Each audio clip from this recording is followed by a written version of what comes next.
हे शारदे माँ, हे शारदे माँ, अज्ञानता से हमें तार दे माँ।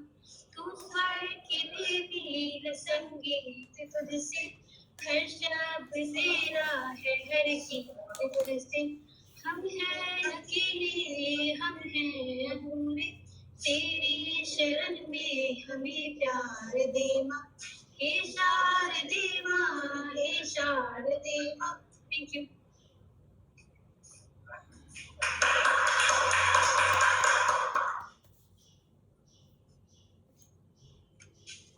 Now I would like to call Ayush Shaswal to recite a motivational poem and fill the atmosphere with unwavering dedication towards success with his words.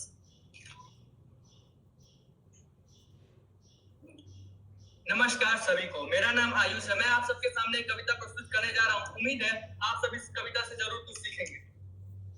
सपनों मेरा खास था, सपनों मेरा खास था, कर्म तू किए जा, त्याग से ना डर, आलस परित्याग किए जा।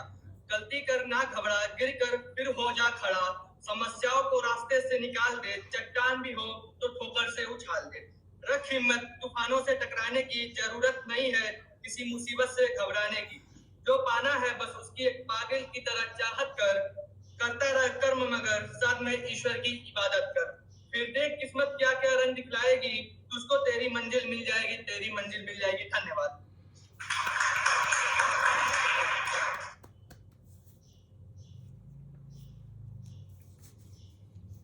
Thank you, Ayush. Now it's about time we start the session. I would like to invite our HOD sir and request him to take over today's event. Thank you.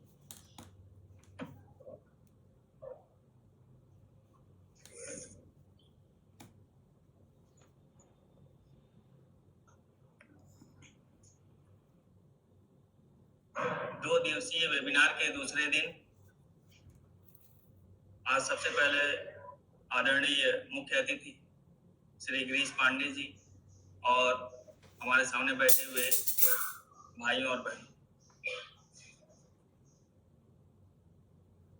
Webinar के इस दूसरे दिन आप लोग बीबीए थर्ड ईयर के student हमारे सामने बैठे हुए हैं। थर्ड ईयर का चूंकि सीयूईटी का एग्जाम है, इसलिए कुछ बच्चे बाहर गए हुए हैं, कोई पहुंचे नहीं है। तो जो लोग हमारे पास अवेलेबल हैं, कुछ संख्या नहीं भी है, तो भविष्य में जब पांडे जी का समय हमको मिलेगा तो हमारा आग्रह रहेगा कि जो है वो हम लोगों का मार्गदर्शन करें। पहले दिन परिचय हुआ था सर का, लेकिन आप लोगों के सामने सर का परिचय नहीं हुआ, तो इसलिए सबसे पहले मैं सर का परिचय देता हूँ। आदरणीय श्री गिरीश पांडे जी, आपकी शिक्षा इलाहाबाद विश्वविद्यालय से हुई। आपने इलाहाबाद विश्वविद्यालय से बीएससी और एमएससी फिजिक्स में यानी साइंस डिपार्टमेंट से आपने अपनी ग्रेजुएशन और पोस्ट ग्रेजुएशन किया है। इसके अलावा आपने एलएलबी बीए की परीक्षा भी सरकारी सेवा की तैयारी के दौरान आपने कंप्लीट की, सरकारी सेवा के दौरान कंप्लीट की। पीसीएस में आपका प्रथम स्थान रहा, फिर सिविल सेवा में भी आपका शीर्ष स्थान रहा है। 1977-78 में आपने सिविल सेवा में उच्च रैंक हासिल किया। 1977 में प्रथम वर्ष में इंडियन फॉरेस्ट सर्विस शुरुआती 1 साल तक काम किया। उसके बाद आपने आपका प्रवेश जो है भारतीय रेवेन्यू जो सेवा है IRS में आपका प्रवेश हुआ। IRS के बाद देश के विभिन्न स्थानों पर सेवा देते हुए और 2016 में principal chief commissioner of income tax के पद से सेवानिवृत्त हुए। सर का साहित्यिक परिचय और साहित्यिक व्यक्तित्व इससे भी अधिक बड़ा और विशाल है। सर का जो कविता है, कविता संग्रह है यथार्थ के आसपास, बोलो धर्मराज, कवि होता है किसान, धरती जानती है, गुरोधा झोंपा और 2 व्यंग्य संग्रह माटी कुम्हार की और जीवोक्रेसी और गजल संग्रह अनुशासित इकबाल है। यानी कि सर का जो साहित्य के क्षेत्र में भी शीर्ष योगदान। सर के जो उनके व्यंग्य विधा है और हिंदी पर जो सर का कार्य है, उसके लिए उन्हें उत्तर प्रदेश हिंदी संस्थान के द्वारा 1997 में विजय देव नारायण शाही पुरस्कार प्राप्त हुआ और हिंदी संस्थान को 1996 में सर को जो है पुरस्कार देने का, श्री नारायण चतुर्वेदी सम्मान देने का गौरव हिंदी संस्थान को प्राप्त हुआ। हिंदी संस्थान के द्वारा 4 से अधिक पुरस्कार सर को प्राप्त हो चुके हैं। सर के जो रचनाएं हैं वो टेलीविजन, रेडियो के माध्यम से प्रसारित होती रहती हैं। आपके कविता, उपन्यास के आधार पर टेलीफिल्में बनाई जा चुकी हैं, उसको जो है टेलीविजन पर और विभिन्न चैनलों के माध्यम से रेडियो, टेलीविजन पर प्रसारित होते रहते हैं। सर की लिखी हुई एक कविता है लंबी कविता, जो लॉन्ग कविता आप लोग पढ़ते रहे होंगे पाठ्यक्रम में। तो एक लंबी कविता है दधीच। कई वर्ष पहले मैसूर विश्वविद्यालय के हिंदी डिपार्टमेंट ने अपने सिलेबस में इस कविता को शामिल किया और आज भी वहाँ दधीच जो लंबी कविता है वो पाठ्यक्रम का एक हिस्सा है और पढ़ाई जाती है। सर की एक पुस्तक है तख्ती के अक्षर, जिसका इंग्लिश अनुवाद हॉलिस्टिक एजुकेशन नाम से प्रचलित है। और सर का जो एक उपन्यास है win win win the orphan way, ये जो है बहुत बड़ा उपन्यास है इंग्लिश का और इसको लोग जो है पसंद करते हैं। इसके अलावा सर का सामाजिक, शैक्षणिक, दार्शनिक जैसे क्षेत्रों में भी रुचि है और उन्होंने हर एक क्षेत्र में, जिस क्षेत्र में भी उन्होंने काम किया उस पर शीर्ष में पहुंचे। धर्म, अर्थ, काम और मोक्ष, जो बहु प्रचलित धर्म, अर्थ, काम और मोक्ष का सिद्धांत है, इस पर सर का अपना नया, नवीन, मौलिक विचार और चिंतन है। यानी कि जो ट्रेडिशनल चिंतन है इसका, उससे अलग हट करके सर का मौलिक चिंतन है धर्म, अर्थ, काम और मोक्ष पर। और किस प्रकार जो है मोक्ष का अर्थ ये है कि धर्म, अर्थ और काम से अर्जित, जो कि अलग अलग है, जिसकी परिभाषा सर के अकॉर्डिंग, उससे अर्जित जो कुछ भी हो समाज को अर्पित करना ही आपके अकॉर्डिंग मोक्ष है। और ये बिल्कुल ही क्या है, मौलिक इस पर है सर का विचार और चिंतन। हम भारत के लोग, संविधान कथा, भाव गंगा, सबका हल, ये श्रृंखलाएं प्रसारित होती रहती हैं। हजारों इसके एपिसोड प्रसारित हो चुके हैं।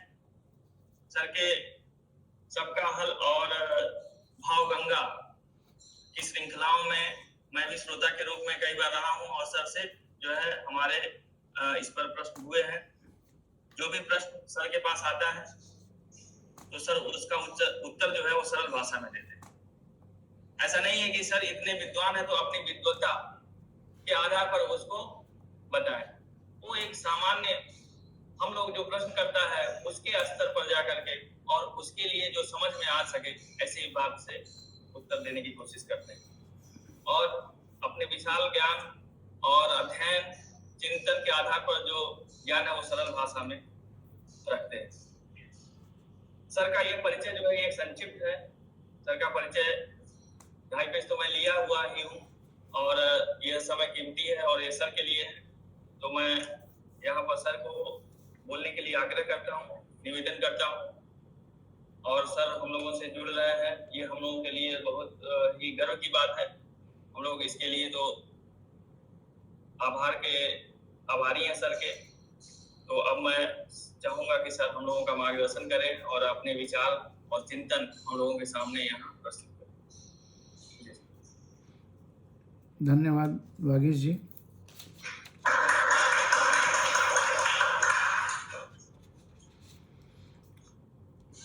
प्रिय भाई संतोष त्रिपाठी जी, प्रिंसिपल साहब, प्रिय वागीश जी, टीचर्स और प्यारे बच्चों, बड़ी खुशी है कि आज तुम्हारे साथ हम लोग चर्चा करेंगे। और कल प्रश्न उत्तर का सेशन बहुत लास्ट में हुआ था, तो उससे बहुत सारे समय ज़्यादा हो गया था, बहुत सारे बच्चे जल्दी में थे, तो वो छोटा रह गया था।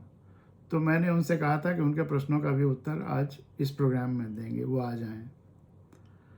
और अभी वागीश जी ने कहा भी कि कई बार जो प्रश्न ये पूछते हैं, मैं सरल शब्दों में उत्तर देने की कोशिश करता हूँ। तो क्यों ना आज तुम्हारे प्रश्नों से ही बातचीत शुरू की जाए और फिर बाद में जो ये विषय रखे गए हैं उस पर भी चर्चा करेंगे। हाँ, कल एक लड़के ने पूछा था कि वो कैट की तैयारी करना चाहता है, तो उसके लिए अच्छी किताबें सजेस्ट करिए। तो मैंने लोगों से पूछा, मेरे बेटे ने भी MNIT से BTech किया है और वो भी कैट में बैठ रहा है, तो उससे भी पूछा। तो लोगों ने अरुण शर्मा की कोई सीरीज़ है जो तीनों पेपर्स के लिए 3 किताबें हैं, वो सजेस्ट की हैं, तो आप लोग उसको देख सकते हैं। लेकिन मैं वागीश जी से आग्रह करूँगा कि जितना मटेरियल अच्छे से अच्छा हो सके हिंदुस्तान में कहीं भी उपलब्ध हो कैट की तैयारी के लिए, चाहे ऑनलाइन या किताबें, वो लाइब्रेरी में रखें और कई कॉपीज़ रखें ताकि बच्चे खूब सुविधा के साथ उसको पढ़ सकें और आपके ज़्यादा से ज़्यादा बच्चे कैट में क्वालिफाई करें। मैं तो चाहता हूँ 100% क्वालिफाई करें, वो ये मेरी शुभकामना है। तो उसके लिए हम सबको मिल कर के कोशिश करनी चाहिए। बच्चे तो मेहनत करें ही, हम लोग भी मेहनत करें, इंस्टीट्यूशन भी मेहनत करे। तो लाइब्रेरी इस बारे में बहुत हेल्पफुल हो सकती है। ग्रुप स्टडी के लिए भी लाइब्रेरी अच्छा हो सकता है। तो लाइब्रेरी में ज़्यादा से ज़्यादा किताबें रखी जाएं और अगर बच्चे देर तक लाइब्रेरी में पढ़ना चाहें तो लाइब्रेरी थोड़ी देर तक खुली रखी जाए। ये भी हो सकता है किसी बच्चे के घर में उतने पढ़ने की सुविधा ना हो, लाइब्रेरी में बैठ के पढ़ सके। तो एक तो ये था अरुण शर्मा की किताब को सजेस्ट करना। और अब मैं बच्चों से आग्रह करूँगा कि वो खूब प्रश्न पूछें, जो भी प्रश्न उनके मन में हो किसी भी संदर्भ में वो पूछें, और कल वाले बच्चे अगर आए हुए हों तो वो भी अपने प्रश्न पूछें।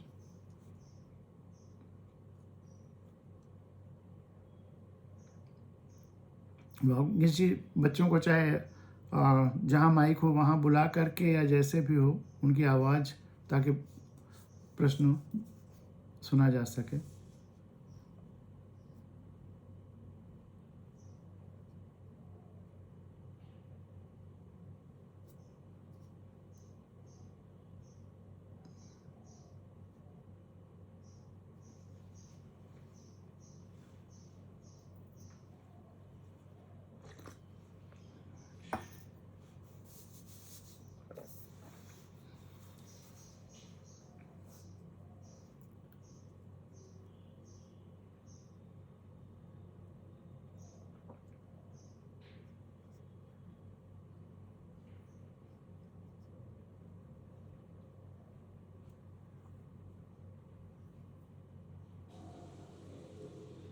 प्रश्न सुनाई नहीं दिया?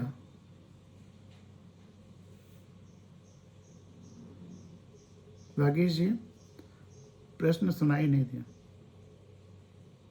आपकी आवाज भी नहीं सुनाई दे रही।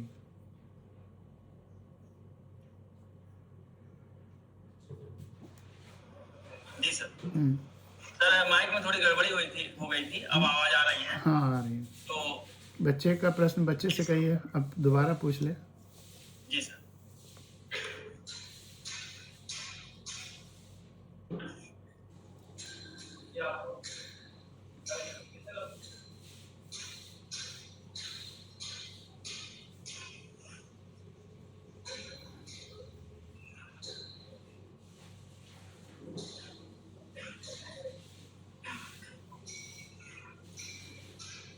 जी सर, कल बच्चे ने प्रश्न जो पूछा था हम्म, कि सिविल सर्विसेज की जो तैयारी वो कर रहा था तो उसका मोरल डाउन हो जाता नहीं है और इस वजह वो बच्चा आया है कि नहीं? नहीं सर वो बच्चा नहीं आया है। तो अभी उसके प्रश्न को बाद में वो शाम को उसको बुला लीजिएगा।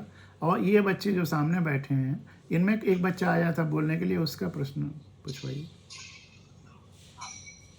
हाँ आइए, जो कल आपने प्रश्न पूछा।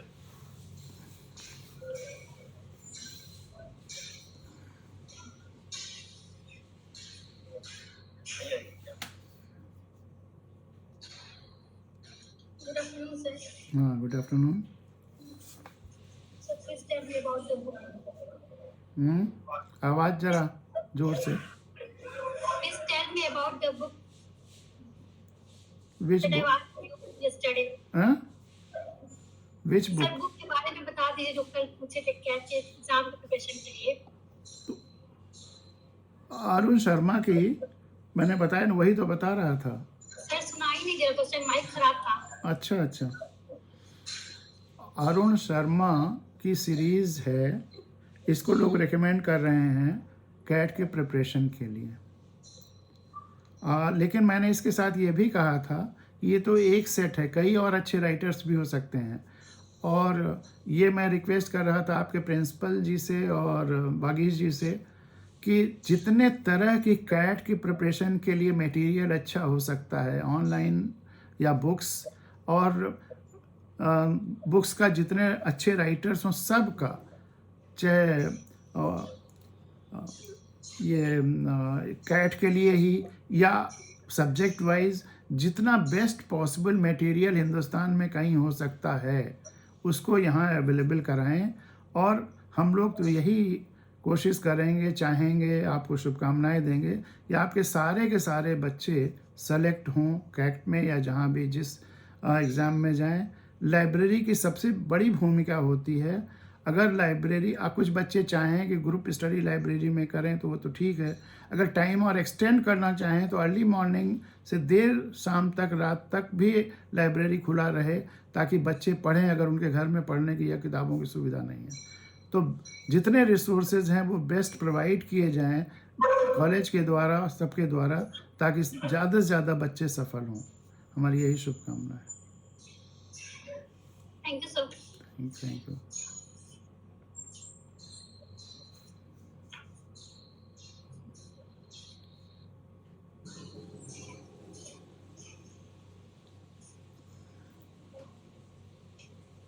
जी, और किसी को कोई question?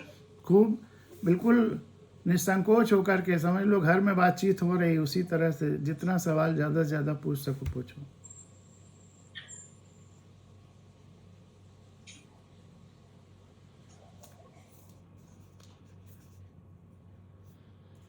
Sir good afternoon. Good afternoon.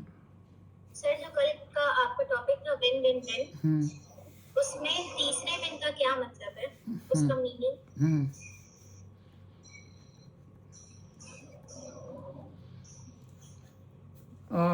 पहले दोनों विन का क्या मीनिंग है? सर पहले दोनों विन का क्या मीनिंग समझा तुमने? सर वो स्टोरी आपने बताई थी, उसमें सिर्फ तीसरा वाला मीनिंग नहीं समझ में आया। पहला दूसरा समझ में आया ना, तभी तो तीसरे के बारे में पूछ रही हो। हाँ सर, तो वो पहला दूसरा क्या है? हाँ सर, पहला दूसरा भी समझ में आया था पर बहुत अच्छे से नहीं समझ में तो आया। ये तो तीनों पूछो ना, अधूरा प्रश्न मत पूछो। पहला लाइफ का लेसन है कि पूछना है तो पूरा प्रश्न पूछो। सर पर थर्ड वाला कुछ ज्यादा ही कंफ्यूजिंग था इसलिए। नहीं तो पहला दूसरे में कम कंफ्यूजन था, जो कम कंफ्यूजन वाला समझ में आया वही बता दो। हाँ सर, पहले और दूसरे का भी कंक्लूजन बता दीजिएगा। हाँ, तो खुल करके बिल्कुल निसंकोच भाव से, जब प्रश्न सही नहीं करोगे तो उत्तर कहाँ से मिलेगा। तो मैं फिर से पूरा तीनों विन का अर्थ समझाता हूँ। विन का मतलब क्या होता है? जीतना, जीत जीत जीत हिंदी में कह सकते हो, या अंग्रेजी में विन विन विन। तो ज़्यादातर बोलचाल की भाषा में, समाज में, मैनेजमेंट में विन विन प्रिंसिपल या विन विन सिचुएशन की बात की जाती है। उसमें पहला विन अपना विन होता है, खुद की जीत, खुद का विन। किसी दो व्यक्ति, दो ऑर्गेनाइजेशन एक दूसरे से अगर व्यवहार कर रहे हैं, व्यापार कर रहे हैं, इंटरेक्शन कर रहे हैं, तो ये कोशिश हो सकती है कि पहला विन यानी कि हमारी जीत हो, और दूसरा विन कि जो सामने वाला जिससे इंटरेक्शन कर रहे हैं उसकी जीत हो। तो पहला विन क्या हुआ, तो मैं तुमसे पूछ रहा हूँ, अब पहला विन क्या हुआ? सर पहला दिन जिसमें तुम्हारी जो कि इंटरेक्ट कर रहा है उसकी जीत। हाँ सर। अगर तुम किसी अपने यहाँ दोस्त या लड़की से व्यवहार कर रही हो, बातचीत कर रही हो, चाहे ट्रांजैक्शन कर रही हो, तो अगर तुम ये सोचो कि तुम्हारा ही फ़ायदा हो तो ये विन हुआ। अगर तुम सोचो कि उसका ही फ़ायदा हो तो ये दूसरा विन हुआ। अब समझ में आया? हाँ सर। पहला विन क्या हुआ? सर अगर हम किसी फ्रेंड से या फिर किसी या कहीं से, भी, हाँ, कहीं से भी कुछ जो हमारा नेचर होता है उनके लिए इंटरेक्शन हो रहा है, व्यापार हो रहा है, कोई तो वो हम लोग का विन होता है। हमेशा नहीं। जब तुम अपना फायदा सोचो तो ये विन है। जब उसका भी फायदा सोचो, ध्यान में रखो, तो दूसरा विन है। अब समझ में आया? हाँ सर। तो कोई इस तरह से व्यवहार कर सकता है कि विन लूज, मतलब हम जिससे व्यवहार करें हमारा फायदा हो, भले ही उसका नुकसान हो जाए। विन हमारा, पहला विन हमारा होता रहे, उसका चाहे जो हो, उसका फायदा भी हो जाए, नुकसान भी हो जाए, हमें परवाह नहीं है। तो ये विन लूज है। ये बहुत सारे लोग इस प्रिंसिपल या इस सिचुएशन पे काम करते हैं। दूसरा है लूज विन। लूज विन क्या हुआ? लूज विन मतलब जो हार के भी जीत सके इंसान। नहीं। दो एंटिटी जिनसे व्यवहार हो रहा है, पहले का लूज और दूसरे का विन। पहला वाला जो व्यवहार कर रहा है वो अपना नुकसान करे, अपना लूज करे, लेकिन सुनिश्चित करे कि दूसरा सामने वाला जिससे हम इंटरैक्ट कर रहे हैं, व्यवहार कर रहे हैं, वो जीते। अब बताओ क्या समझे? Win, loose win. Sir loose win मतलब कि जो अपना लूज हो जा रहा है, लेकिन जो सामने वाला है वो जीत जा रहा है। वो जीत जा रहा है, नहीं, जो ट्रांजैक्ट करने में पहला वाला सुनिश्चित कर रहा है कि वह दूसरा वाला जीत जाए, भले ही हम हार रहे हैं। फिर से बताओ। सर लूज विन मतलब कि हम लोग देखते हैं कि अगर हम हार रहे हैं तो हमारे जो सामने वाला है वो जीत जाए। हम नहीं, यहाँ हम नहीं है। एक वन इंडिविजुअल, आई शब्द इस्तेमाल करो, मैं शब्द इस्तेमाल करो। हम मतलब कई लोग, यहाँ अभी दो ही हैं, कई लोग बाद में आएंगे। अब बताओ कि लूज विन का क्या मतलब हुआ? लूज विन मतलब जहाँ पे सिर्फ एक पर्सन, जो सिर्फ एक पर्सन भी नहीं, मैं, आई। अच्छा सर आई विल। तुम अपना एग्जाम्पल लेकर के इसके एक्सप्लेन करो।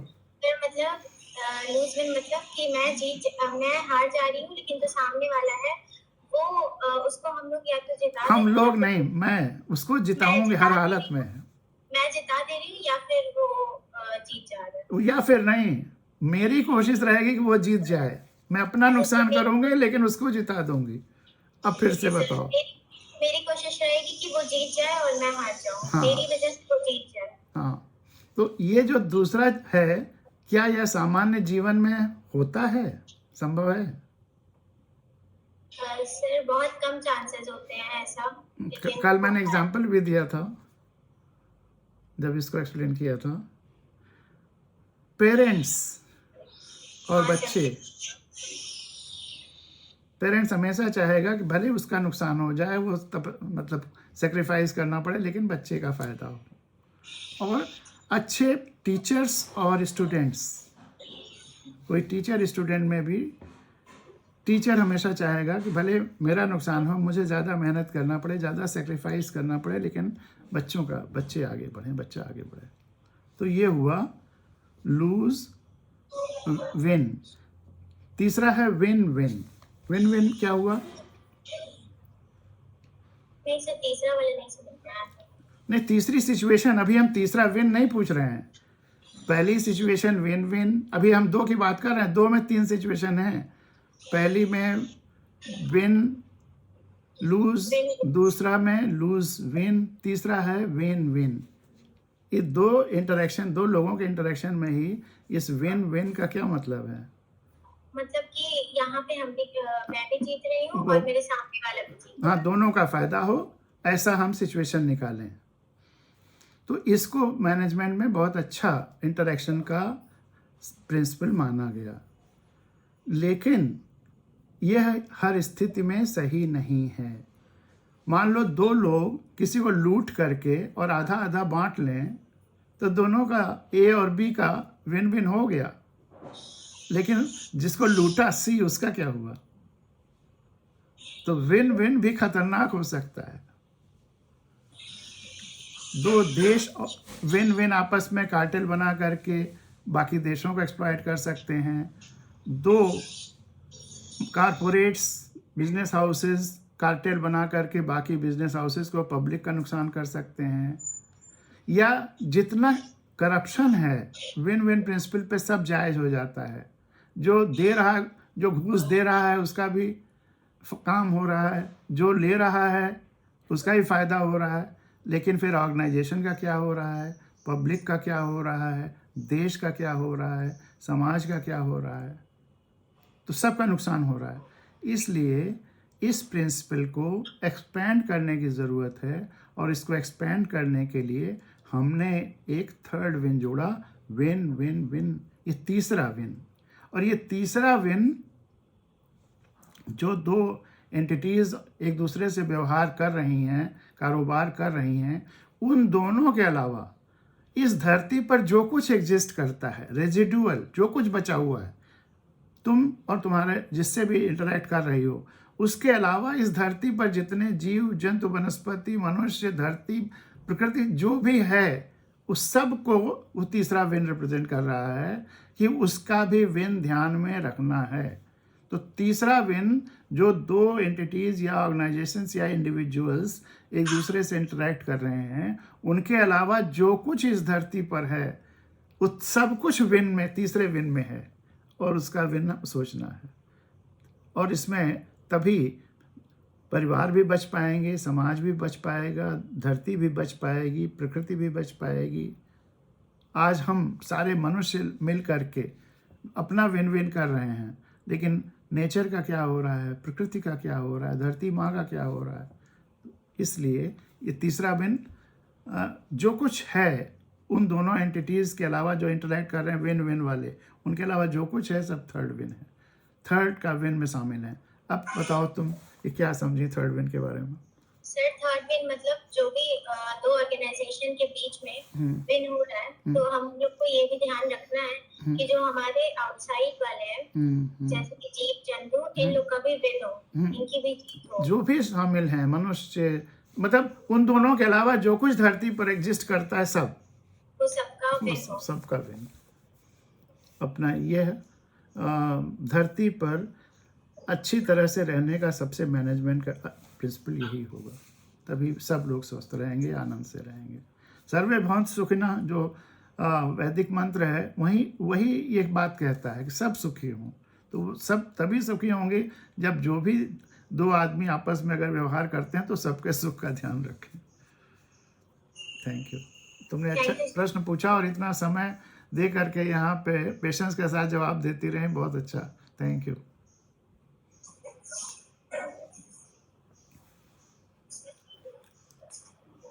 और किसी को question?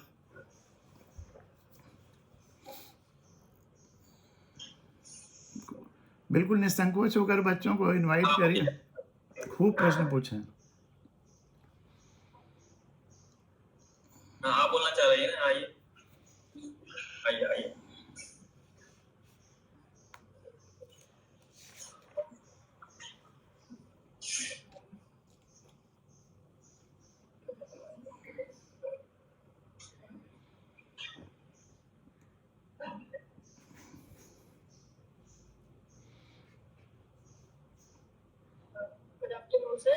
Good afternoon. Sir actually कल के सेशन में मैं थी नहीं, सीयूईटी का एग्जाम था, तो मेरे को आपसे एक क्वेश्चन पूछना था। कल आपने कॉन्स्टिट्यूशन राइट्स के बारे में बताया था, तो एक बार वो फिर से ब्रीफ कर दीजिए। अच्छा, राइट्स के बारे में कल तो हमने राइट्स के बारे में चर्चा भी नहीं की थी कॉन्स्टिट्यूशन क्योंकि राइट्स तो सभी लोग जानते हैं और करने की कोशिश करते हैं। मैं ड्यूटीज़ की बात कर रहा था ज़्यादा। हाँ वही हाँ सर। हम्म। तो आप सेकेंड ईयर में हैं या थर्ड ईयर में हैं? Sir third year. अच्छा, तो कल आप थी इसमें प्रोग्राम में? नहीं सर, एग्जाम के लिए गए थे। हाँ, तो वो तो मैं बताऊंगा ही। अच्छा, अभी जो कुछ कल बताया था, जो बच्चे अब नए हैं उन सबको सारी चीज़ें बताऊंगा। वो तो कॉन्स्टिट्यूशन के बारे में आपका प्रश्न का उत्तर भी आएगा उसमें। वो पूरा लेक्चर रिपीट करूंगा जो फर्स्ट ईयर और आधे सेकेंड ईयर को था। Thank you. लेकिन तुम्हारा इंटरेस्ट है कॉन्स्टिट्यूशन में, ये बहुत अच्छी बात है। और इतना अभी मैं बता दूं, उस पर डिटेल में तो बाद में बात करूंगा ही, कि इस देश की आत्मा भारत का संविधान है, इंडियन कॉन्स्टिट्यूशन है। 8 लाख लोग जिन्होंने 1857 से 1947 तक अपने प्राणों की आहुति दी है, उनके सपने अगर कहीं लिखे हैं तो भारत के संविधान में है कि उनके कुर्बानी के बाद देश कैसा होगा। और संविधान में पहला कानून है, फर्स्ट फंडामेंटल ड्यूटी, भारत के हर नागरिक को संविधान का पालन करना है और उसके आदर्शों, राष्ट्र ध्वज और राष्ट्रगान का आदर करना है। पालन और आदर के लिए जानना ज़रूरी है, यानी कि हर नागरिक को संविधान जानना है। संविधान ही वो दस्तावेज है जो सत्ता, पावर देश का ब्रिटिश क्वीन से भारत के लोगों को, नागरिकों को सौंपता है। तो संविधान जानना सबको ज़रूरी है और देश की आज़ादी तभी पूरी होगी जिस दिन सब लोग संविधान जान जाएंगे। नहीं तो लोग नहीं जानेंगे कि हम मालिक हैं तो मालिकियत दूसरे लोग हड़प लेंगे। तो इसलिए संविधान सबको जानना है और सरकारें नहीं बता पाएंगी सबको, इसलिए नागरिकों को ही एक दूसरे को एक एक दिए से दूसरे दिए तक जाना है। तो मैं अगर तुमसे पूछूं कि तुम कितने अगले 1 साल में कितने लोगों को संविधान जानकर बता दोगी, तो तुम्हारा उत्तर क्या होगा? सर जाहिर सी बात है, जितने लोग कनेक्ट रहेंगे उन्हीं लोगों से, फ्रेंड सर्कल या फिर फैमिली रिलेटिव्स। लेकिन फिर भी यहीं तुम्हारे गोरखपुर में ही एक कॉलेज में जहाँ 3-4 हज़ार से ज़्यादा बच्चे थे, बच्चियाँ थीं, और यही सवाल मैंने पूछा था। संविधान की ही चर्चा उस दिन हो रही थी, 2-3 घंटे की चर्चा थी संविधान कथा की। तो एक बच्ची ने कहा था कि सर 1100 लोगों को। मैंने कहा बेटा कैसे बताओगी? कहा कि अंकल 10, 11, 12, 13 लोग ही तो रोज़ बताने हैं, मैं फ़ोन कर के रोज़ बताऊँगी संविधान। तो ये जज्बा जब देश के बच्चों में आएगा तब देश बदलेगा। नहीं तो करोड़ों अरबों जो खर्च करके चुनाव जीत रहा है वो फिर उसके कई गुना कमाएगा और जनता की आवाज़, जनता के मुद्दे दबे रह जाएंगे। तो अभी उस पर और चर्चा करते हैं, उसके ड्यूटीज़ पे और एस्पेक्ट्स पे। Thank you.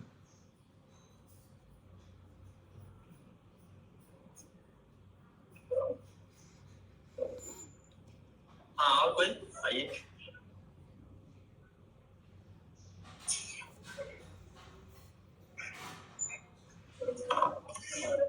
Good afternoon sir. Good afternoon. Sir मेरा क्वेश्चन ये था कि सर बीबीए के बाद एंटरप्रेन्योरशिप में जाना ज्यादा बेस्ट है कि जॉब में जाना ज्यादा बेस्ट है? Which career option is best sir? ये इसका एक रेडीमेड आंसर नहीं हो सकता है। ये इंडिविजुअल के नेचर पे डिपेंड करता है कि उसका नेचर किस तरह से है।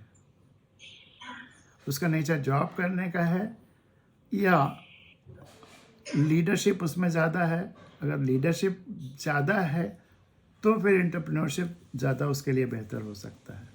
लेकिन अगर वो गाइडेंस दूसरे से चाहता है और दूसरे के गाइडेंस में अच्छा काम कर सकता है तो वो उसके लिए फिर जॉब अच्छा हो सकता है।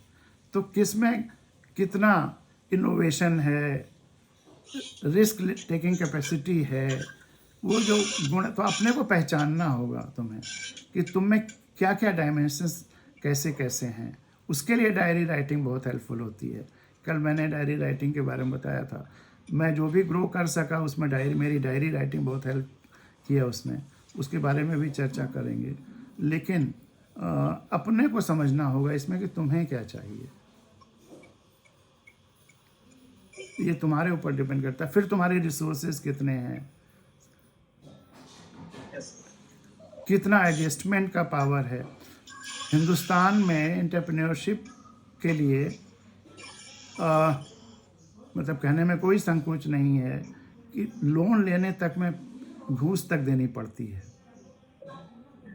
तो ऑनेस्टी का लेवल कितना है, अगर घूस नहीं दे पाओगे तो एंटरप्रेन्योरशिप स्टार्ट करने में दिक्कतें आ सकती हैं। मैं भी सबऑर्डिनेशन में नहीं काम करना चाहता था और गलत काम ज़िंदगी में कभी नहीं करना चाहता था, इसलिए मजबूरन सिविल सर्विसेज में जाना पड़ा। मेरी कोई इच्छा सिविल सर्विसेज में जाने की नहीं थी और मैंने 20 साल नौकरी पूरा करके मैं पेंशन के लिए नौकरी कर रहा था।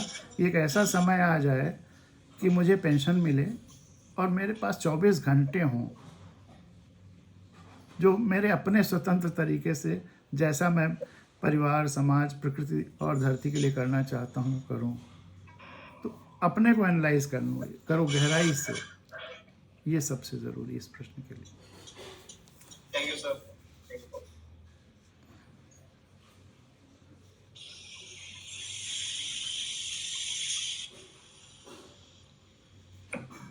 Good afternoon, sir. Good afternoon. Sir, my name is Gujran Fatma Rizvi. Hmm. Sir, मेरा क्वेश्चन ये है कि लाइफ में अप्स एंड डाउन्स लगी रहती है सर। तो हार्ड वर्क भी करते हैं, बहुत मेहनत करते हैं अपने हिसाब से लाइफ, लेकिन सर कभी मुझे ऐसा होता है कि कंसिस्टेंसी और डिसिप्लिन मेंटेन नहीं कर पाते। कंसिस्टेंसी और डिसिप्लिन सर, काम को लेके डिसिप्लिन नहीं पाते। कभी कभी मेंटेन करते हैं लेकिन फिर आफ्टर सम टाइम सर वो चीज बैलेंस आउट नहीं हो पाती है, फिर वैसे ही अपने पुराने ट्रैक पे आ जाते हैं। तो सर लाइफ कैसे मेंटेन करें ताकि लाइफ में आने वाले फ्यूचर में कोई प्रॉब्लम ना हो। Sir discipline necessary for life. एक बार फिर से सवाल अपना और रिपीट करो। कई चीज़ें समझ में आई, कुछ चीज़ें उतना नहीं समझ पाया। सर डिसिप्लिन और कंसिस्टेंसी लाइफ में कैसे मेंटेन करें। Sir at the same time हम मेहनत करते हैं लेकिन डिसिप्लिन वे में नहीं कर पाते, मतलब करते हैं लेकिन फिर उसके बाद उस चीज को छोड़ देते हैं, फिर ट्राई करते हैं, फिर ऐसे एक ट्रैक में नहीं होता सर। लाइफ में एक ट्रैक पे होना वो चीजें बहुत जरूरी है। तो उसको लाइफ कैसे लाएं, कैसे मतलब फ्यूचर में ताकि अच्छा रहे हमारे लिए। सर मेरा क्वेश्चन अब इसमें मैंने जो तरीका अडॉप्ट किया और जो 100% सक्सेसफुल रहा वो तरीका वो तो ये रहा कि डायरी राइटिंग। और मेरी क्लास 6 से डायरी राइटिंग की आदत पड़ गई। शुरू में डायरियों में फैक्चुअल चीज़ें ये पढ़ाया गया, ये हुआ वो हुआ, लेकिन जैसे जैसे 9th-10th में उसमें भावनाएं, इमोशंस भी आने लगी। लेकिन जब जॉब की तरफ और अपने जीवन को बनाने की तरफ क्या हमें करना है इसकी तरफ, तो सेल्फ डिसिप्लिन का और कंसिस्टेंसी की सबसे ज़्यादा ट्रेनिंग हमें हमारी डायरियों ने दिया है। हमने खुद प्लानिंग बनाया और अगर उसको नहीं कर पाया तो मैंने ही अपने को क्रिटिसाइज़ किया। मेरी डायरियाँ अगर कोई पढ़ेगा, वो दर्जा 6 से लेकर आज तक की सारी डायरियाँ मेरी सबसे बड़ी ट्रेजर हैं। मेरा सारा कुछ एसेट ले जाए, वो डायरियाँ बस बची रहनी चाहिए, इतना मैं उनसे प्यार करता हूँ कि उन्होंने ही मुझे बनाया। उसमें मैंने अपने को इतना क्रिटिसाइज़ किया है कि कोई दूसरा उसको पढ़े तो कहे इससे ख़राब आदमी कोई नहीं है। हर रोज़ अपने को रिव्यू करता था कि मैंने इतना ये प्रॉमिस किया था अपने से, ये नहीं कर पाया, ये मैंने ज़्यादा प्रॉमिस कर दिया था या प्लान कर लिया था, इतना प्लानिंग भी मुझे नहीं करना चाहिए, अपनी सीमाओं को भी देखना चाहिए। और उसके बाद यहाँ पर मैंने टाइम वेस्ट किया है अपना। जब तक इंट्रोस्पेक्शन नहीं करोगे तुम्हें और कोई नहीं गाइड कर पाएगा। तुम खुद सबसे अच्छी गाइड हो अपनी, लेकिन डायरियाँ उसकी रिकॉर्डेड हैं और मतलब इनफाइनाइट हेल्प करेंगी डायरियाँ अगर सिंसियरली तुम उसको इस्तेमाल करो। तो मैं तो यही सजेस्ट करूँगा। और जिन जिन बच्चों को, मैंने कितने स्कूलों में जहाँ मैं जाता हूँ डायरियाँ भर भर के ले जाता हूँ और उन बच्चों को बांट देता हूँ, कहता हूँ लिखना शुरू करो। और जब मैं जाता हूँ फिर कई सालों बाद एकदम गरीब बच्चे जो किसी तरह से ध्रुव यादव जी हैं, बिल्कुल गरीब बच्चों का स्कूल फैजाबाद में चलाते हैं, गरीब से गरीब, और वो बच्चे खूब मेहनत से पढ़ करके आज यूजीसी में उन्होंने क्वालिफाई किया, इलाहाबाद यूनिवर्सिटी में पहुँचे, बीएचयू में पहुँचे। तो डायरिया बिल्कुल मिरेकल की तरह से काम करती हैं। एक तरीका ये है, और तरीके भी हो सकते हैं, ये तरीका मेरे लिए बहुत काम कर रहा है। Thank you so much. Thank you.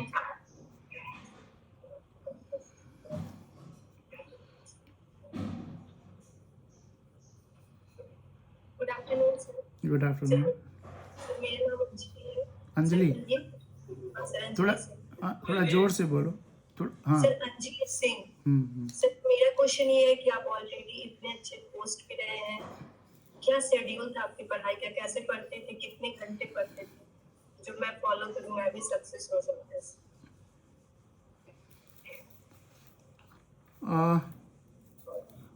चूँकि एकदम गांव के माहौल से ज़ीरो से स्टार्ट करके आया था, बोरा झोरा ले करके, और स्कूल जाते थे, आम के पेड़ के नीचे पढ़ते थे, तो ज़ीरो से स्टार्ट किया था, तो हमें पता भी नहीं था कि कितना मेहनत करना चाहिए।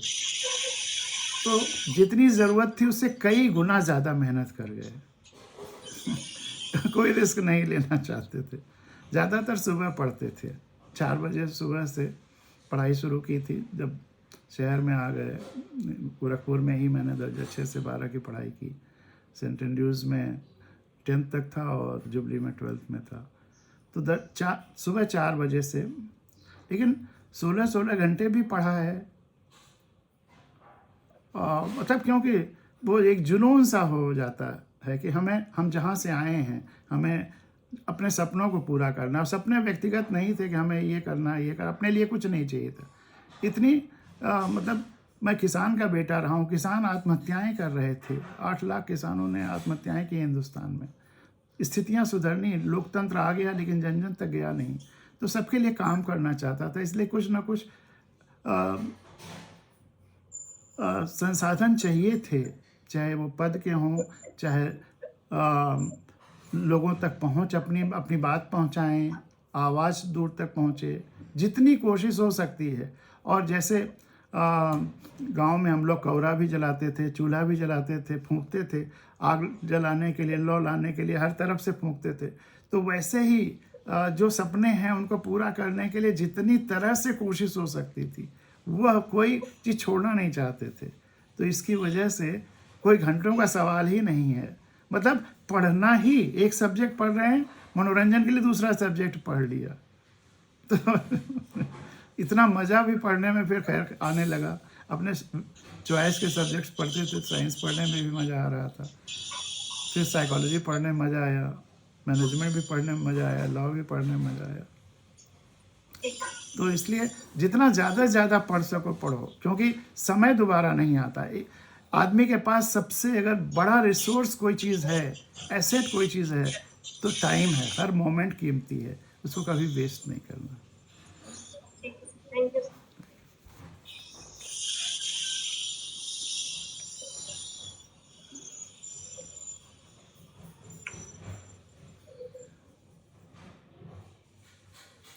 और किसी को पूछना है क्वेश्चन?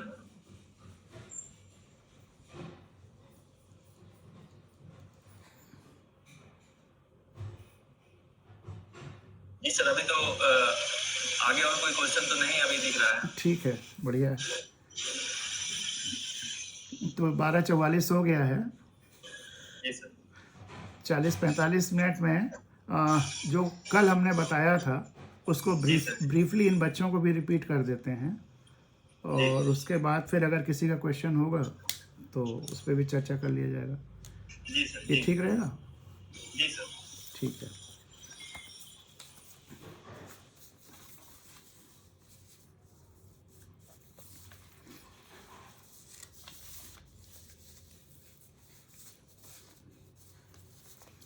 कल जो टॉपिक था, हमने वागीश जी को भेजा था the secret of success and excellence full stop with the win win win और विन विन विन प्रिंसिपल। दोनों अलग अलग टॉपिक्स के रूप में मैंने दिया था, लेकिन इन्होंने कर दिया the secret of success and excellence with the win win win principle. इससे थोड़ा सा समझने में डेविएशन हो सकता है कि secret of success and excellence win win win principle के आधार पर ही चर्चा होगी, लेकिन ऐसा नहीं है। The secret of success and excellence her dimension को ध्यान में रखते हुए चर्चा किया जाएगा और उसके बाद विन विन विन प्रिंसिपल की भी चर्चा की जाएगी। विन विन विन प्रिंसिपल का थोड़ा सा एक्सप्लेनेशन उस बिटिया के सवाल के जवाब में अभी हम लोगों ने डिस्कस भी कर लिया है, लेकिन उसके अलग अलग डायमेंशंस क्या हैं वो चर्चा किए जाएंगे। तो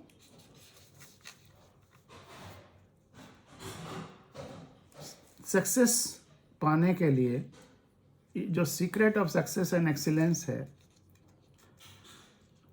वह सबसे पहला जो ज़रूरत है समझने के लिए, सक्सेस पाने के लिए, तुम्हें से पूछें पहले कि सक्सेस पाने के लिए सबसे बड़ी चीज़ क्या है, क्या चीज़ होना चाहिए सबसे ज़रूरी सक्सेस पाने के लिए?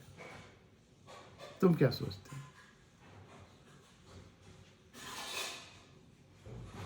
वागीश जी थोड़ी मदद करिए, बच्चे लोग इसका जवाब भी दें।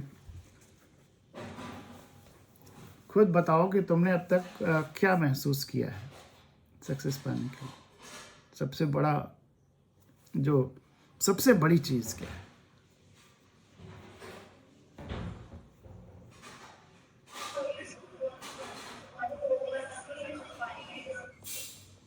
डिसिप्लिन बोल रहे हैं अधिकतर।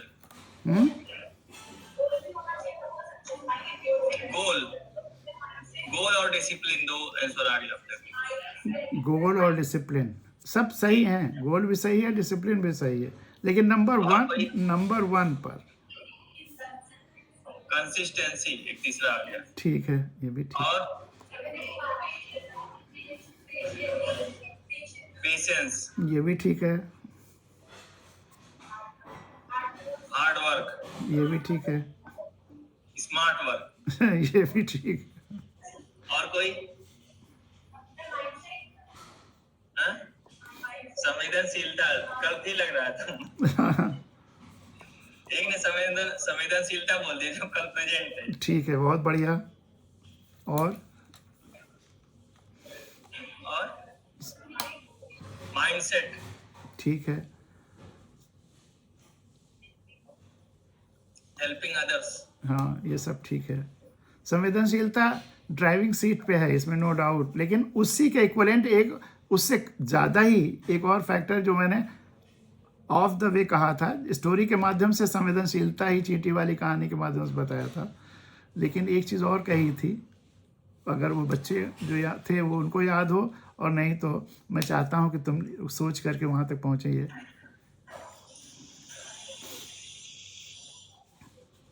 और कोई संवेदनशीलता के अलावा और क्या आप लोगों को लगता है?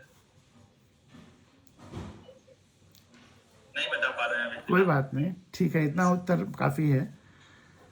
सबसे ज़रूरी चीज़ है खुली आंखों से चीज़ों को देखना, आंखें खुली रहना। कितने बच्चे इससे सहमत हैं? फैक्ट्स की तलाश, सत्य की तलाश। आपका माइक शायद ऑफ गया क्या? आपका माइक भी खुला रहे तो अच्छा है। आवाज़ नहीं आ रही आपकी। वागीश जी आपकी आवाज़ नहीं आ रही। जो बच्चे जो है सर हाथ उठाए थे, ये लोग जो है एग्री कर रहे हैं। अगर आँखें हमारी खुली नहीं रहेंगी तो फिर हम दूसरों के कहने में, दूसरे को आंखें से देखने में, वो क्या देखेगा क्या बताएगा, अफवाहों के चक्कर में पड़ जाएंगे, सुनी सुनाई बातों के चक्कर में पड़ जाएंगे, और जीवन में आगे बढ़ने के लिए, अपने पोटेंशियलिटी को पूरी तरह से फलने फूलने के लिए सबसे ज़रूरी है कि अपने ऊपर विश्वास रखो, अपनी आँखों पर विश्वास रखो। और एक लाइन मेरी ज़िंदगी भर याद रखना कि किसी किताब में कुछ भी लिखा हो, कोई महान से महान व्यक्ति कुछ भी कह रहा हो, अगर तुम्हारी आँखें कुछ और देख रही हैं तो अपनी आँखों पर विश्वास करना, उस किताब और उस महान व्यक्ति पर विश्वास मत करना। नहीं तो कहाँ कहाँ रास्ते में ठगे जाओगे। लोग क्या क्या नहीं तुम्हारा दुष्प्रयोग करना चाहेंगे। अपनी आँखों पर विश्वास करना, केवल और केवल अपनी आँखों पर विश्वास करना। और किसी किताब में कोई महानतम व्यक्ति कुछ भी कह रहा हूँ, मैं भी जो कुछ कह रहा हूँ बिल्कुल वाइप आउट कर देना अगर मैं सत्य से अलावा कुछ कह रहा हूँ, या तुम्हारी आंखें कुछ और मानती दिखती हैं तो उन पर विश्वास करना, मुझ पर विश्वास मत करना। सबसे ज़रूरी है अपनी आंखों पर विश्वास करना। अब बताओ कि ये कितना तुम लोग इसको सही मानते हो। बताइए, आदत है जो लोग इस बात को सही मानते हैं। Thank you. अच्छा, इसी पर अपने ऊपर विश्वास और अपनी आंखों पर विश्वास करने पर हाथ नीचे कर लो। मैं एक कविता सुनी, चूँकि वागीश ने मेरे परिचय में सभी कविता संग्रह और उनकी बात की पुरस्कारों की, तो चलते चलते लास्ट में एक कविता भी सुनाऊंगा, गांधारी, जो इस आँखों और सत्य पर को और अच्छी तरह से एक्सप्लेन करेगा। गांधारी कविता लास्ट में सुनाऊंगा, तो मैं नोट तो कर लेता हूँ, लेकिन इस बातचीत के प्रभाव में मैं भूल जाऊं तो लास्ट में तुम लोग याद दिला देना। अब जो भी तुमने कैरेक्टरिस्टिक्स बताए हैं सफलता के आयाम, वो सब सही हैं। और एक चीज़, तो ये कहानी जो कल मैंने बच्चों को सुनाई थी चींटी वाली, वो आज फिर सुनाऊंगा कि संवेदनशीलता उसको और एक्सप्लेन करेगी वो। और उसके बाद एक और फैक्टर डायरी राइटिंग का, जो मैंने अभी एक बच्ची के प्रश्न के उत्तर में बताया ही कि कैसे वो उस कंसिस्टेंसी रखे पढ़ाई में और अब उसमें वो बना रहे। डायरी राइटिंग ने मुझे बनाने में बहुत मदद की है। कल मैंने बहुत विस्तार से बताया था, तो इसलिए आज उतने विस्तार से बताने की ज़रूरत नहीं है।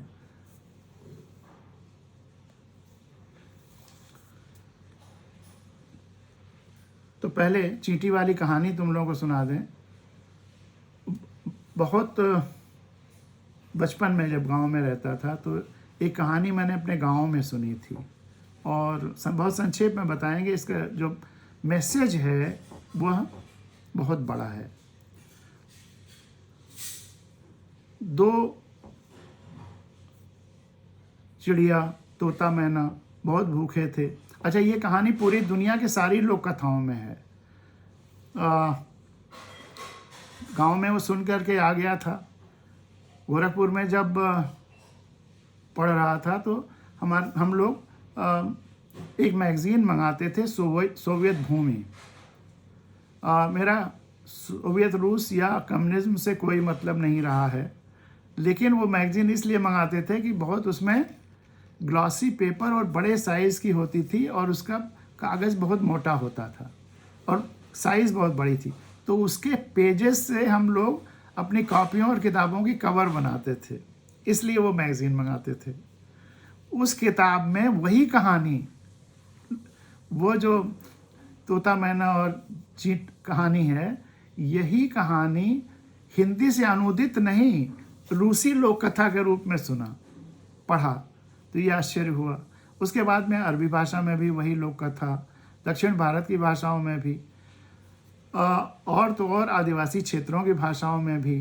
तो एक कहानी छोटी सी मतलब ये लोक कथा पूरे धरती पर फैल गई है, कहीं से शुरू होगी, तो कितना उसमें मैसेज होगा कि एक पीढ़ी दूसरे पीढ़ी को एक व्यक्ति दूसरे व्यक्ति तक, पूरा धरती तक चला गया।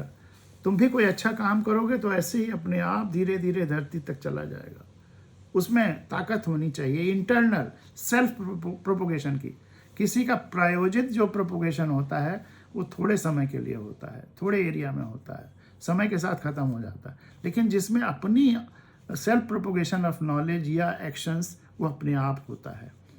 तो ऐसे ही ये लोक कथा पूरी धरती पर फैल गई। तो 2 चिड़ियाँ थी, तोता मैना, बहुत भूखी थी। बहुत ढूंढने पे उन्हें एक दाल का दाना मिला। सोचे कि न्यायपूर्वक उसको आधा आधा बांट लें। उसको एक खूंटे से रगड़ा। खूंटे से रगड़ने में वो 2 हिस्सों में टूट तो गया दाल का दाना, लेकिन आधा हिस्सा बाहर आया, आधा खूंटे में कोई दरार या छेद वगैरह रहा होगा उसमें फंस गया। जो बाहर का हिस्सा है उसको मैना लेके उड़ जाती है।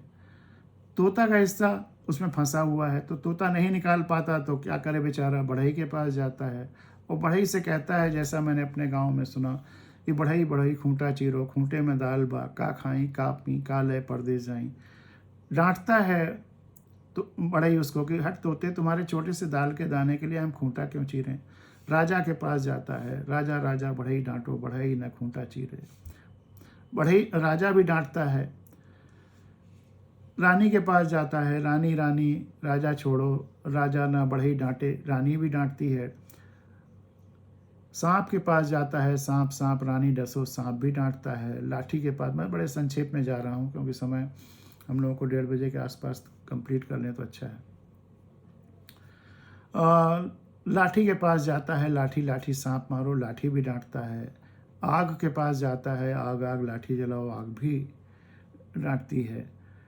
पानी या नदी के पास जाता है, आग बुझाओ, वो भी डांटती है। हाथी के पास जाता है, हाथी हाथी नदी सोखो या पानी सोखो, हाथी भी डांटता है। जब सबसे निराश हो जाता है, अब वो रोते हुए जा रहा है। उसका रोना एक चींटी सुनती है और चींटी आकर उससे रोने का कारण पूछती है।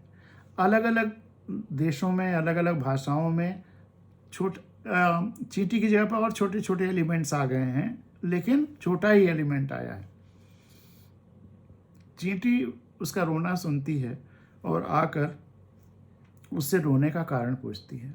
और जब पूरी बात तोता बताता है तो चींटी कहती है, चलो मैं जो मेरे वश में है उतना मैं करूँगी। और चींटी के वश में क्या है, रेंगना।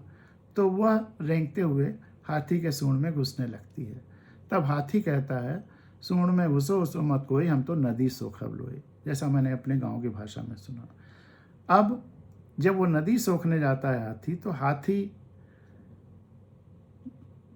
पानी या नदी सोखने को, नदी आग बुझाने को आग, लाठी जलाने को लाठी, सांप मारने को सांप, रानी डसने को रानी, राजा छोड़ने को राजा, बढ़ई डांटने को तैयार हो जाता है। और इस तरह से दाल का दाना मिल जाता है उस तोते को। अब बताओ, इस कहानी में सबसे शक्तिशाली कौन है? जो बच्चे कल थे वो तो सुन ही चुके हैं, जो आज हैं कल नहीं थे, वो बताएं कि इसमें सबसे शक्तिशाली कौन है?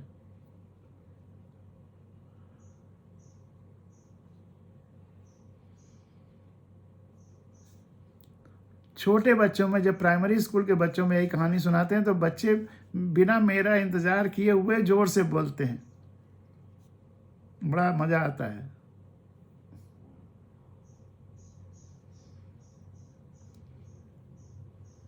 भागीश जी, बच्चों का जवाब।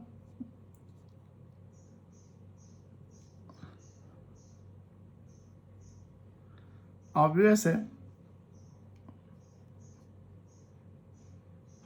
आंसर बताइए। मतलब चींटी। ठीक है, सबसे ताकतवर चींटी है, क्योंकि उसके आने के पहले पूरा सिस्टम जो अक्रियाशील था, आ जाने के बाद, उसके एफर्ट्स के बाद पूरा सिस्टम क्रियाशील हो गया। इनएक्टिव था, अब एक्टिव हो गया, तो पूरे सिस्टम को एक्टिवेट कर दिया उसने। तो सबसे शक्तिशाली चींटी है। अब अपनी किस खूबी या शक्ति की वजह से वह पूरे सिस्टम को एक्टिवेट कर पाई? सबसे बड़ा सवाल यही है। आखिर इस चींटी के सक्सेस का क्या राज है? एक्सीलेंस भी और सक्सेसफुल भी दोनों ही चींटी कही जाएगी, लेकिन चींटी के सक्सेस या एक्सीलेंस का राज क्या है, मेन कारण क्या है? बताइए, चींटी के सक्सेस का क्या राज है, बताइए। संवेदनशील जो लोग थे वो नहीं, जो नए लोग हैं वो बताइए। अब नहीं, ठीक है, बताइए। चलिए, जब उसने बता दिया तो नए पुराने सबको पता चल गया कि उसके संवेदनशीलता, संवेदनशीलता या सेंसिटिविटी क्या होती है? जब हम दूसरे की वेदना को अपनी जैसा समझते हैं।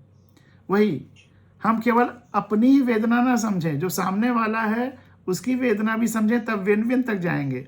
और जब सबकी वेदना समझेंगे तो विन विन विन तक जाएंगे।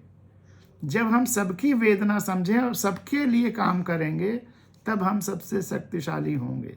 या अभी जो तुम पढ़ाई भी कर रहे हो और ये कह रहे हो कि मोटिवेशन कम है, या कैसे हम कंसिस्टेंटली, जितने ही तुम्हारे सपने सबके कल्याण के लिए स्ट्रांग होंगे, अपने आप स्ट्रांगली मोटिवेटेड रहोगे और एक मिनट भी टाइम वेस्ट नहीं करोगे, समय कम लगेगा। तो अपने सपने बड़े रखो, सबके कल्याण के लिए सपने रखो, तो ऐसा होगा। और क्या क्या गुण हैं चींटी में? संवेदना तो है, कल और बहुत सारे बच्चों ने और गुण भी बताए थे, तो और क्या क्या गुण है?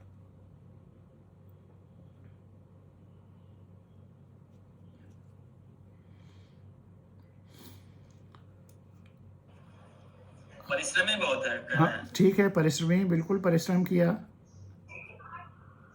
हार नहीं मानती है। हाँ ये भी है सही।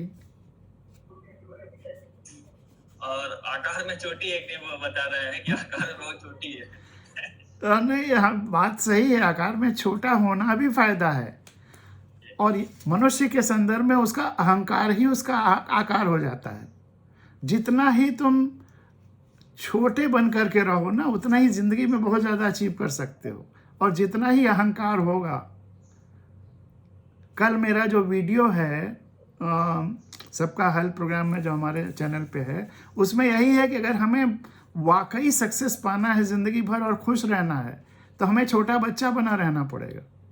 जहाँ हमने अपने को बड़ा महसूस किया, वहाँ तमाम समस्याएं भी खड़ी हो जाएंगी, अहंकार आ जाएगा, लोगों की तमाम जो क्रिया प्रतिक्रिया करेंगे, बच्चा सब कुछ भूल जाता है। वो कहानी लियो टॉल्स्टॉय की सुनी होगी कि दो बच्चे खेल रहे थे और झगड़ा करने लगे, अलग अलग परिवारों के थे।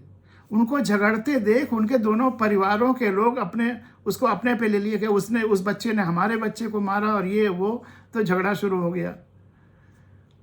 घंटे भर, 2 घंटे ये सब लड़ते रहे, एक दूसरे के सुर फटुवल करते रहे, और थोड़ी देर बाद देखा कि वो दोनों बच्चे वहीं बगल में एक तालाब के किनारे मजे में खेल रहे हैं। तो किसी ने देखा, अरे वो बच्चे तो खेल रहे हैं और हम लोग लड़ रहे हैं। तो इसलिए बच्चा बना रहना बहुत ज़रूरी है, खुश रहने के लिए भी, सफलता पाने के लिए भी। फिर हमारा दिमाग या तो खाली रहेगा अगर हम बच्चे रहेंगे, या फ्लावर पॉट रहेगा, डस्टबिन नहीं रहेगा। हम अपने दिमाग को अक्सर पुराने रंजिशों, इनको उनको सब बिल्कुल डस्टबिन बना लेते हैं। तो इसलिए छोटा होना, उसके संदर्भ में और हमारे संदर्भ में, हमारे ईगो को, हमारे अहंकार को बहुत छोटा होना बहुत ज़रूरी है। और बताइए विशेषता चींटी की। हाँ,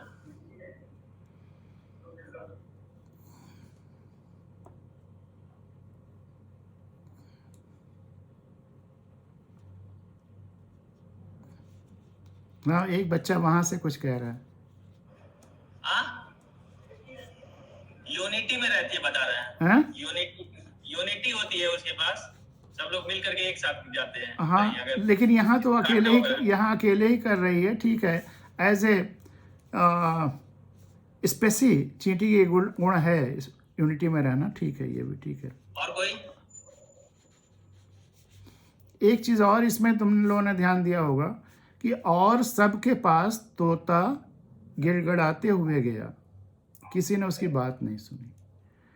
चींटी ने उसका रोना सुन के खुद उसके पास गई और उससे रोने का कारण पूछा, और जब तोते ने बताया तो उसके वश में जितना किया। तो यह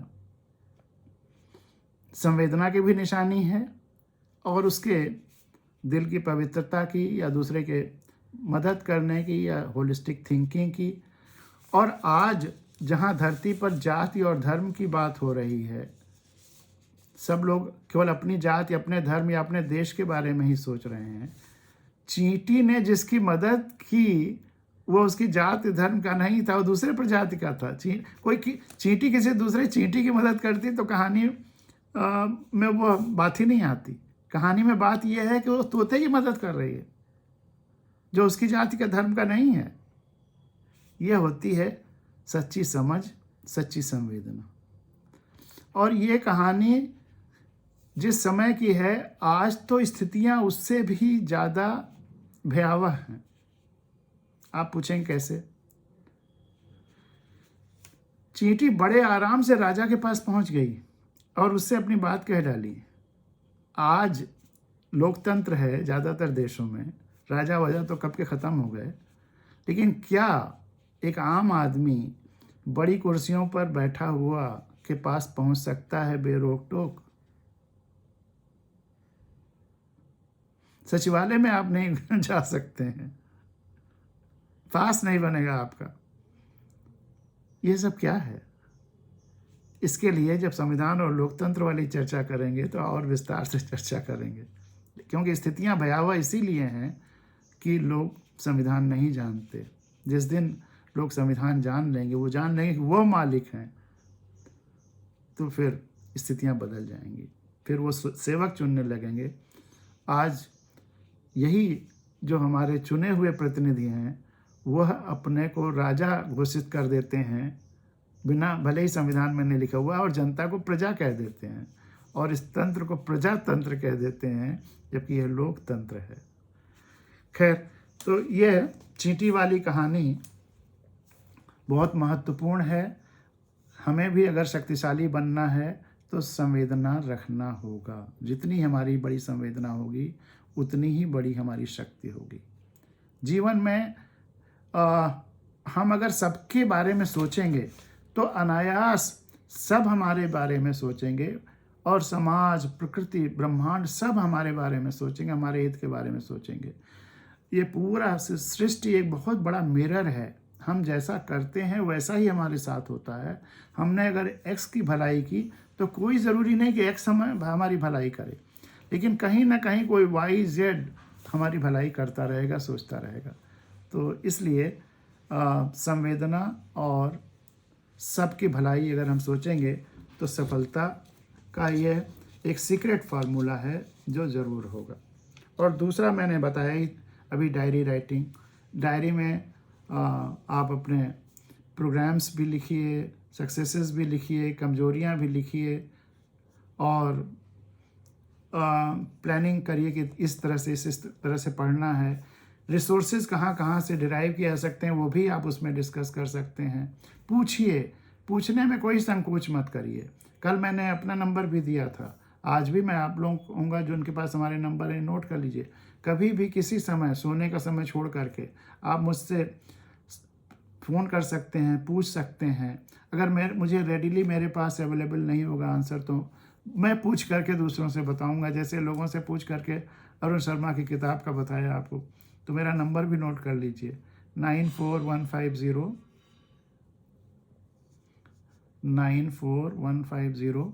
39500, 94150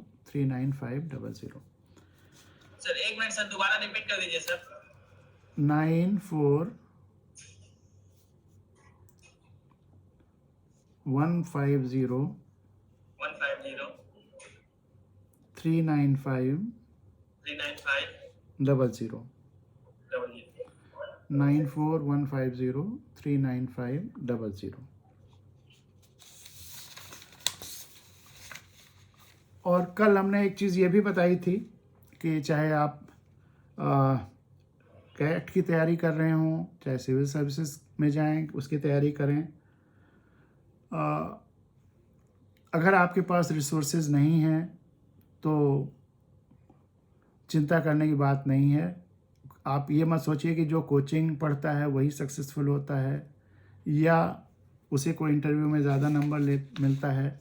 मैंने अपनी ज़िंदगी में कहीं कोई कोचिंग नहीं की ज़िंदगी भर, और न इंटरव्यू में न थ्योरी पेपर्स में, केवल और केवल किताबों से पढ़ा, आपस में बच्चों से डिस्कशन करता रहा अपने फ्रेंड्स से, और हाईएस्ट नंबर मिलता रहा पूरे सिविल सर्विसेज में हर जगह। मैंने ऐसे ही एक सब्जेक्ट के रूप में फ़िलॉसफी पढ़ी किताब से, बेस्ट किताबों से, और सिविल सर्विसेज में भी साइकोलॉजी पढ़ी बेस्ट किताबों से, और हाईएस्ट नंबर मिला इंडिया में।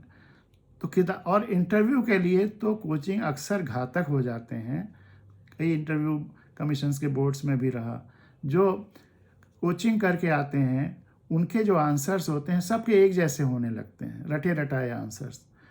तो इंटरव्यू देने वाला पहचान लेता है कि ये सब किसी एक कोचिंग इंस्टीट्यूट से हैं, इनका अपना ओरिजिनलिटी नहीं है, कहीं से सुनाए रटे रटाए आंसर दे रहे हैं। इसलिए इंटरव्यू बोर्ड के जो मेंबर्स हैं वह ओरिजिनलिटी चाहते हैं, वो आपकी पर्सनालिटी को चेक करना चाहते हैं। जो क्वेश्चन आंसर की बात है वो तो थ्योरी में हो गई, ऑब्जेक्टिव टेस्ट में हो गया, रिटन टेस्ट में हो गया। इंटरव्यू में आपकी अपनी ओरिजिनलिटी चेक करना चाहते हैं, कितने ओरिजिनल हैं आप, आपकी आंखें कितनी खुली हुई हैं, आप अपनी खुली आंखों से कितना देखते हैं, कितना समझते हैं। तो इसलिए कोचिंग की परवाह मत करिए, हाँ बेस्ट बुक्स ज़रूर पढ़िए। और इसीलिए मैं आपके स्कूल के प्रिंसिपल साहब और वागीश जी से भी आग्रह करेंगे कि चाहे सिविल सर्विसेज के लिए हों, चाहे कैट के लिए, जो बेस्ट बुक्स हैं उसको अपनी लाइब्रेरी में ज़रूर रखें। लाइब्रेरी को एक तरह से ग्रोथ का सेंटर बना दें, एक्सीलेंस का सेंटर बना दें। पूरे हिंदुस्तान में लोग कहे हैं कि मारवाड़ कॉलेज का एक ऐसा मैनेजमेंट का इंस्टीट्यूट है कि जहाँ से सबसे ज़्यादा सिविल सर्विसेज में और कैट में आ रहे हैं। वो ऐसा सेंटर यहाँ मैं विजुलाइज कर रहा हूँ, और प्रिंसिपल त्रिपाठी जी और वागीश जी से मैं आग्रह करूँगा, अनुरोध करूँगा कि ऐसा बना दें। और जिन बच्चों को घर में जगह पढ़ने की कम हो, हम लोग हाई स्कूल इंटर में थे 2 कमरे में, जैसे गोरखपुर में थे तो परिवार रहता था, कितने मेंबर्स रहते थे। कभी कभी गांव से किसी को अगर बीमार हुआ तो माता जी उनको भी लेके आ जाती थी, तो घर में सोने की जगह नहीं रहती तो चारपाई के नीचे सो जाते थे। तो ऐसे समय में अगर कहीं पढ़ने की सुरक्षित जगह मिल जाए तो वो बहुत अच्छा होगा। तो मैं चाहूँगा कि अगर बच्चे चाहें तो देर रात तक और अर्ली मॉर्निंग में भी लाइब्रेरी खुल जाए और वो पढ़ाई कर सकें, जिन बच्चों को घर में कमी हो, असुविधा हो। तो ये तो कुछ बातें नहीं जो सक्सेस और एक्सेलेंस के लिए है। और कोई बात तुम्हारे दिमाग में हो, प्रश्न हो तो वो पूछो। और फिर जैसा कि सर ने कहा कि लाइब्रेरी को अपडेट करने के लिए और आप लोगों के लिए ये अधिक से अधिक समय तक खुला रहे, तो हमारी कोशिश रहेगी, हमारे डिपार्टमेंट की कोशिश रहेगी और प्रिंसिपल सर और मैनेजमेंट से बात करके सिविल सर्विसेज की जो किताबें, जैसा कि सर ने आदेश दिया है मुझे, तो सिविल सर्विसेज की किताबें आप लोगों के लिए उपलब्ध करा दी जाएंगी। पूरे सिलेबस को, अपडेटेड सिलेबस को देखा जाएगा और उस सिलेबस के अकॉर्डिंग बहुत बढ़िया, वेरी गुड, बहुत बढ़िया, बहुत बहुत धन्यवाद। और बच्चे ताली बजाओ इस बात पे, बहुत अच्छा।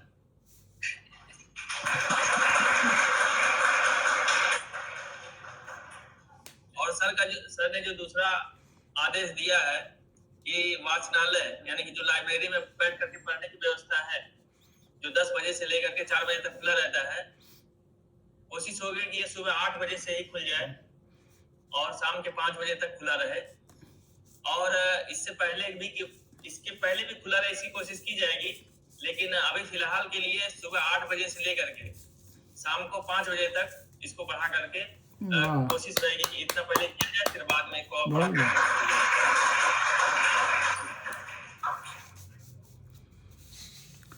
धन्यवाद वागीश जी और त्रिपाठी साहब, अब सीक्रेट ऑफ सक्सेस और एक्सीलेंस में एक किताब है तोतो चान।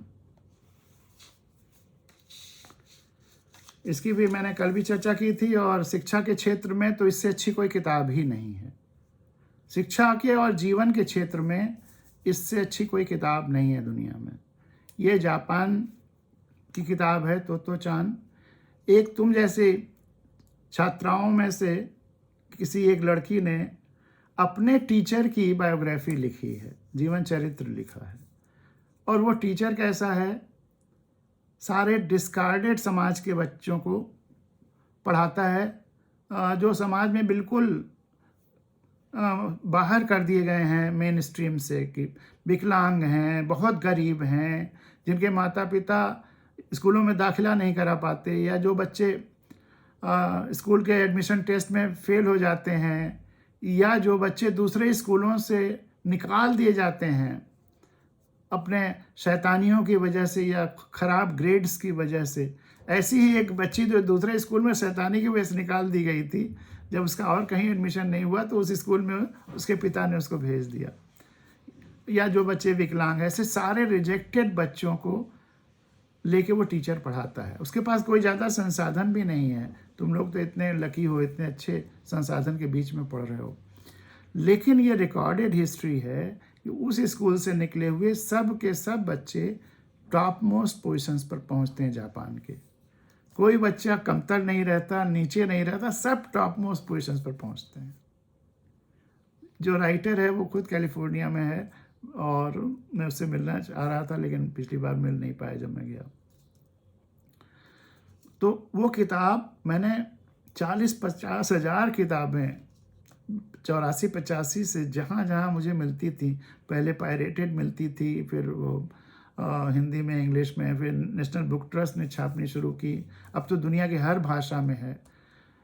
और वो टीचर की अनंत खूबी है। वो किताब पढ़ो, मैं तो हाईली रिकमेंड करता हूँ सक्सेस के लिए और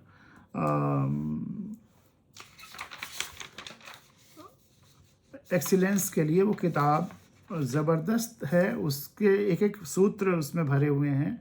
लेकिन मुख्य ये है कि उसमें मोटिवेशन के भी लिए तुम्हें तमाम सारी चीज़ें मिलेंगी। लेकिन सबसे बड़ा है कि वो टीचर सबको पहचानने की कोशिश करता है किस बच्चे में क्या गुण है, क्योंकि ईश्वर ने हर बच्चे को यूनिक और अद्वितीय बनाया है, और हर बच्चे में अच्छे से अच्छा, बड़े से बड़ा होने की संभावना है। जितने लोग अब तक हुए हैं, जिनको बहुत महान मानते हो, इवन अवतार मानते हो, वह सब एक पेड़ हो गए हैं, वृक्ष हो गए हैं। और जो बच्चे तुम लोग हो वह सब बीज हो, और हर बीज में हर पेड़ से बड़ा होने की संभावना है। इसलिए अपने को पहचानो। डायरी राइटिंग उसमें भी मदद करेगी कि सोचो कि तुम में क्या शक्ति है। जैसे उस बच्चे ने पूछा, मुझे एंटरप्रेन्योर बनना है कि नौकरी करना है। अपने को पहचानो कि तुम्हें क्या क्या तुम्हारे अंदर क्षमताएं हैं, शक्तियां हैं।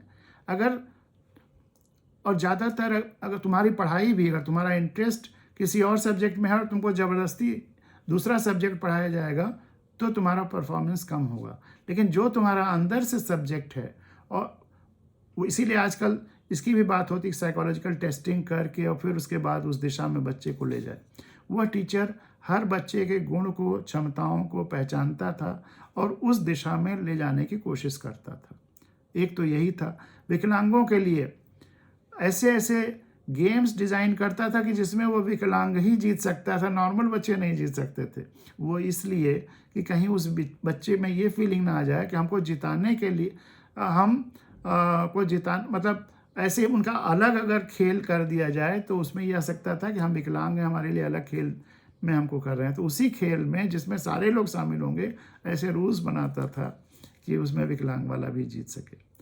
तो उस किताब को मैं हाईली रिकमेंड करता हूँ, नेट पे भी है, हर जगह है।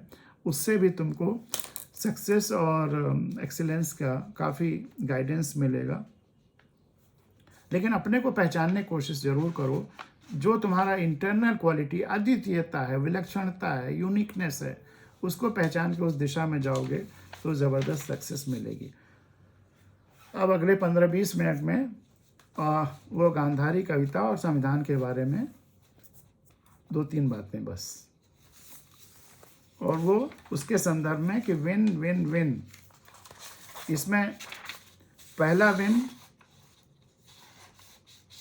और दूसरा विन तो मनुष्यों से हम इंटरेक्शन करते ही रहते हैं, लेकिन तीसरे विन में हमें समाज का भी विन देखना है, देश का भी विन देखना है और धरती का भी विन देखना है। तो समाज के विन के लिए जो भी तुम्हारे संपर्क में आए और सक्षम हो जाओ तो उसकी मदद ज़रूर करो। उसी चींटी की तरह नौकरी भी करो तो उसमें सबके कल्याण का भाव ज़रूर साथ में पीछे रहे। अपना भी विन करना है, उसके लिए अपना स्वास्थ्य, शारीरिक, मानसिक ऐसी धरोहर छोड़ के जाओ कि लोग तुम्हें याद रखें, प्रेरणा स्वरूप माने, हमेशा खुश रहो। कंट्री का विन, इसके लिए संविधान जानो, सही लोगों को वोट दो, आँख खोल करके वोट दो, और 2-3 बातें और जो भी बताने जा रहा हूँ। और धरती का विन, धरती को स्वस्थ करना। धरती बीमार है, धरती को बुखार है, ग्लोबल वार्मिंग, धरती को डिहाइड्रेशन है, उसके नीचे का जो वाटर टेबल है वो कितना नीचे चला गया है। पहले जहाँ 15-20 फीट नीचे होता था, अब 250-300 फीट नीचे चला गया है। अगर पेड़ की जड़ें वाटर टेबल तक नहीं पहुँचेंगी मई जून में, तो जितने पेड़ आज हरे भरे दिख रहे हैं सब सूख जाएंगे। और जिस तेज़ी से वाटर टेबल जा रहा है, 15-20 साल में ऐसा हो जाएगा। तो इसलिए वाटर रिचार्जिंग होनी, नदियों को गहरा करना, और पर्यावरण पेड़ पौधे इतने लगाएं कि बारिश और ज़्यादा हो, वाटर टेबल ऊपर आए, ग्लोबल वार्मिंग कम हो। ग्लोबल वार्मिंग कम होने के लिए ज़रूरी है कि ये जो लड़ाइयाँ, एटम बम जैसी चीज़ें जो हम सोचते हैं हम दुश्मन पे गिराते हैं, दरअसल धरती माँ पे ही गिराते हैं। और पेड़ लगाना, पेड़ काटना नहीं, पेड़ लगाना। पेड़ कहीं सूख रहा हो तो उसको बचाना। तो और भी तरह तरह की चीज़ें सोच सकते हो कि कैसे नदियों, तालाब बहुत सारे गाँवों में जो थे वो सूख रहे हैं, लोगों ने पाट दिए हैं, उनको फिर बचाना एक अभियान के रूप में जितना तुमसे जब संभव हो आज भविष्य में तो ज़रूर करते रहो। दिमाग में रहे कि हमें धरती बचाना है। तो क्योंकि ये धरती केवल हमारी ही माँ नहीं है, सारे पेड़ पौधे वनस्पतियों की भी माँ है। सारे देश, अपने देश नहीं, सारे जितने देश हैं धरती पर, सबके लोगों की माँ है। और जब अलग अलग देशों के लोग युद्ध करते होंगे तो धरती माँ क्या सोचती होगी, जरा धरती के एंगल से सोच लो कि हमारे अलग अलग क्योंकि सारे देश धरती के अंग हैं, तो इसलिए युद्ध तो निरर्थक हैं, केवल किसी न किसी के अहंकार पूर्ति की निशानियाँ रही हैं जितने अब तक युद्ध हुए हैं। तो ये एटॉमिक युद्ध बंद होने पड़ेंगे अगर धरती को बचाना है। उस पर गहराई से सोचना होगा, एक माहौल चारों तरफ फैलाना होगा। एक शम्मा अंधेरे में जलाए रखिए, सुबह होने को है, माहौल बनाए रखिए। तो धरती का जो संकट आ रहा है वो भी इस माहौल को बनाने में मदद करेगा। सबको करना ही पड़ेगा साथ आकर के काम, नहीं तो अब एग्जिस्टेंस का संकट है। और जिनकी हम पूजा पाठ करते हैं वो अवतार, पैगंबर, मसीहा, उनकी भी माँ यही धरती माँ है। और वो अब नहीं है, लेकिन धरती माँ जिंदा है। तो धरती माँ को बचाना ही उनकी भी सबसे बड़ी पूजा होगी, और धरती की भी। और पूजा यहाँ पर केवल धरती को स्वस्थ करना, जो बीमार हो गई है पिछले 100-150 सालों के हमारे कुकर्मों से, उसको ठीक करना। और संविधान के बारे में उसका प्रियम्बल सबसे इम्पॉर्टेंट है, प्रस्तावना, वो मैं पढ़ रहा हूँ। इसको तुम लोग भी दोहराओ तो हमें अच्छा लगेगा, और आवाज़ आप खोल दीजिए ताकि मुझे सुनाई भी दे। मैं पढ़ रहा हूँ एक एक धीरे धीरे, ताकि तुम भी पढ़ो। प्रस्तावना एक तरह से इसका शीर्षक है, भूमिका है, प्रस्तावना पढ़ेंगे, आप लोग उसको दोहराइएगा। और जो तमाम सुप्रीम कोर्ट के डिसीजंस हैं कि ये बेसिक स्ट्रक्चर है इस संविधान में, इसको कभी चेंज नहीं किया जा सकता है किसी भी अमेंडमेंट के द्वारा। तो जब मैं पढ़ूंगा तो तुमको लगेगा कि कितना अच्छा है। हम भारत के लोग भारत को एक संपूर्ण प्रभुत्व संपन्न समाजवादी पंथ निरपेक्ष लोकतंत्रात्मक गणराज्य बनाने के लिए तथा उसके समस्त नागरिकों को सामाजिक, आर्थिक और राजनैतिक न्याय, विचार, अभिव्यक्ति, विश्वास, धर्म और उपासना की स्वतंत्रता, प्रतिष्ठा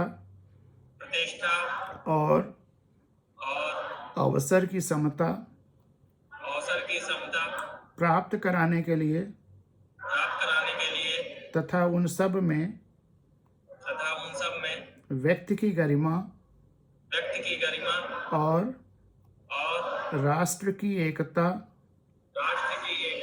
और अखंडता सुनिश्चित करने वाली बंधुता बढ़ाने के लिए दृढ़ संकल्प होकर अपनी इस संविधान सभा में आज तारीख 26 नवंबर 1949 ईस्वी को एतद द्वारा इस संविधान को अंगीकृत, अधिनियमित और आत्मार्पित करते हैं। यह है प्रियम्बल या प्रस्तावना। अब इसमें एक तारीख है 26 नवंबर 1949, 26 नवंबर 1949। इस तारीख को क्या हुआ? संविधान को अंगीकृत, अधिनियमित और आत्मार्पित किया गया। अंगीकृत मतलब स्वीकार किया गया। अधिनियमित मतलब इसी दिन ये नियम बनाया, नियम हो गया अब इस दिन से।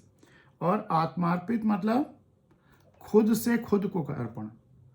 तो ये संविधान 26 नवंबर 1949 को बनकर तैयार हुआ। इसी दिन इसको संविधान सभा में पास हुआ। इसी दिन ये नियम बन गया और खुद से खुद को अर्पण किया गया। किसने किसको अर्पण किया? शुरुआत में कहाँ से हम लोगों ने पढ़ना शुरू किया था? हम भारत के लोग भारत को एक संपूर्ण प्रभुत्व संपन्न। तो किसने अर्पण किया? संविधान सभा ने। हम भारत के लोगों ने भारत को इस तरह करते हुए एतद द्वारा इस संविधान को अंगीकृत, अधिनियमित और आत्मार्पित करते हैं। हम भारत के लोग ऐसा संविधान बनाकर 26 नवंबर 1949 को अंगीकृत, अधिनियमित और आत्मार्पित करते हैं। संविधान सभा का जिक्र आया है, आप सही कह रहे हैं, लेकिन कहाँ कर रहे हैं हम भारत के लोग इस आत्मार्पित? वो जगह कौन सी है? अपनी इस संविधान सभा में। वे वेन्यू है संविधान सभा। और संविधान सभा क्या थी? उस समय के 389 पूरे देश के चुने हुए प्रतिनिधियों ने 3 साल 11 महीने 17 दिन मेहनत करके तब यह संविधान बनाया था। पूरे देश, पूरी दुनिया की यात्रा करके, सब खंगाल करके, संस्कारों को। लोग कहते हैं कि इसमें सब विदेशों की चीज़ है। आप इसको पढ़िए तब लगेगा कि अरे ये तो सब गलत, इसके बारे में भ्रम फैलाया जा रहा है। तो संविधान किसने बनाया? अगर कल को तो कोई सवाल पूछे तो क्या कहोगे?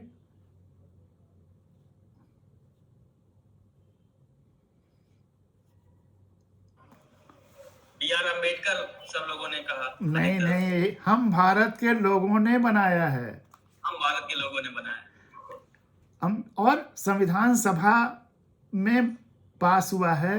संविधान सभा के अध्यक्ष कौन थे? संविधान सभा के अध्यक्ष कौन थे? डॉक्टर राजेंद्र प्रसाद। संविधान सभा के अंदर 21 कमेटियां थीं, अलग अलग चीज़ों को डिस्कस करने के लिए और काम करने के लिए। बहुत इंपॉर्टेंट कमेटीज थीं। उसकी एक कमेटी थी ड्राफ्टिंग कमेटी या मसौदा कमेटी। मसौदा कमेटी क्या करती थी कि जब संविधान सभा में हर विषय पर चर्चा होती थी, वोटिंग होती थी कि क्या प्रस्ताव है, क्या है, तो वो जो डिस्कशंस होते थे और जो प्रस्ताव होते थे उनको नोट करती जाती थी, और फिर उसके बाद वो नोट करके एक मसौदा या प्रारूप बना करके फिर संविधान सभा के पास लाती थी कि आपके डिस्कशन जो है वो ठीक लिखा हुआ है कि नहीं। और जब ठीक होता था तो उसको पास हो जाता था। तो प्रारूप कमेटी या ड्राफ्टिंग कमेटी के वो चेयरपर्सन थे। लेकिन संविधान निर्माण हम भारत के लोगों ने किया है। इस संविधान निर्माता अंबेडकर को पॉलिटिकल रीजन से कहने से सबसे ज़्यादा नुकसान तो अंबेडकर को हो गया है। वो एक बड़ी पर्सनालिटी थे, लेकिन जो संविधान और रिजर्वेशन और इन सब की चीज़ें वो मान लिया गया कि वो लाए, और ये वो बहुत गलत फहमियाँ हैं। इस पर तो मेरी संविधान कथाएं आप पढ़िए, तो जो सैकड़ों क्या बहुत सारी हैं, हर जगह हैं। तो इसलिए संविधान किसने बनाया अगर कोई पूछे तो हम भारत के लोगों ने। इसलिए संविधान किसका है? हम भारत के लोगों का। अगर आप मान लेंगे कि संविधान एक्स या वाई ने बनाया तो संविधान किसका है? उस व्यक्ति का हो जाएगा। ये देश का संविधान है, हम भारत के लोगों ने बनाया। तो इसलिए यह नए जनरेशन को कम से कम अपडेट रहना चाहिए, सच्चाई से वाकिफ रहना चाहिए। और इस संविधान में मैं भागीश जी आपके पास इसका वो भेज दूंगा सरल शब्दों में, इसलिए संविधान को पूरे देश को समझाने बताने के लिए पिछले 11 साल से हम लोगों का महायज्ञ चल रहा है। लाखों प्रतियां इसकी पूरे देश में बंट रही हैं। लोग जिसको अच्छा लगता है छपवा लेता है, बांटता जाता है। और एक केवल प्योर संविधान, बिना किसी जाति, धर्म या क्षेत्र के पूर्वाग्रह के। मैं इसका PDF आपको भेज दूंगा, आप बच्चों को भी भेज सकते हैं, वो पढ़ें, संविधान के बारे में जानें। क्योंकि संविधान में पहला मूल कर्तव्य है कि भारत के हर नागरिक को संविधान का पालन करना, उसके आदर्शों, राष्ट्रध्वज और राष्ट्रगान का आदर करना। पालन और आदर के लिए जानना जरूरी है हर नागरिक को। तो जो नहीं जानता है दरअसल वो नागरिक ही नहीं हुआ, वो एक भीड़ का हिस्सा रह गया है।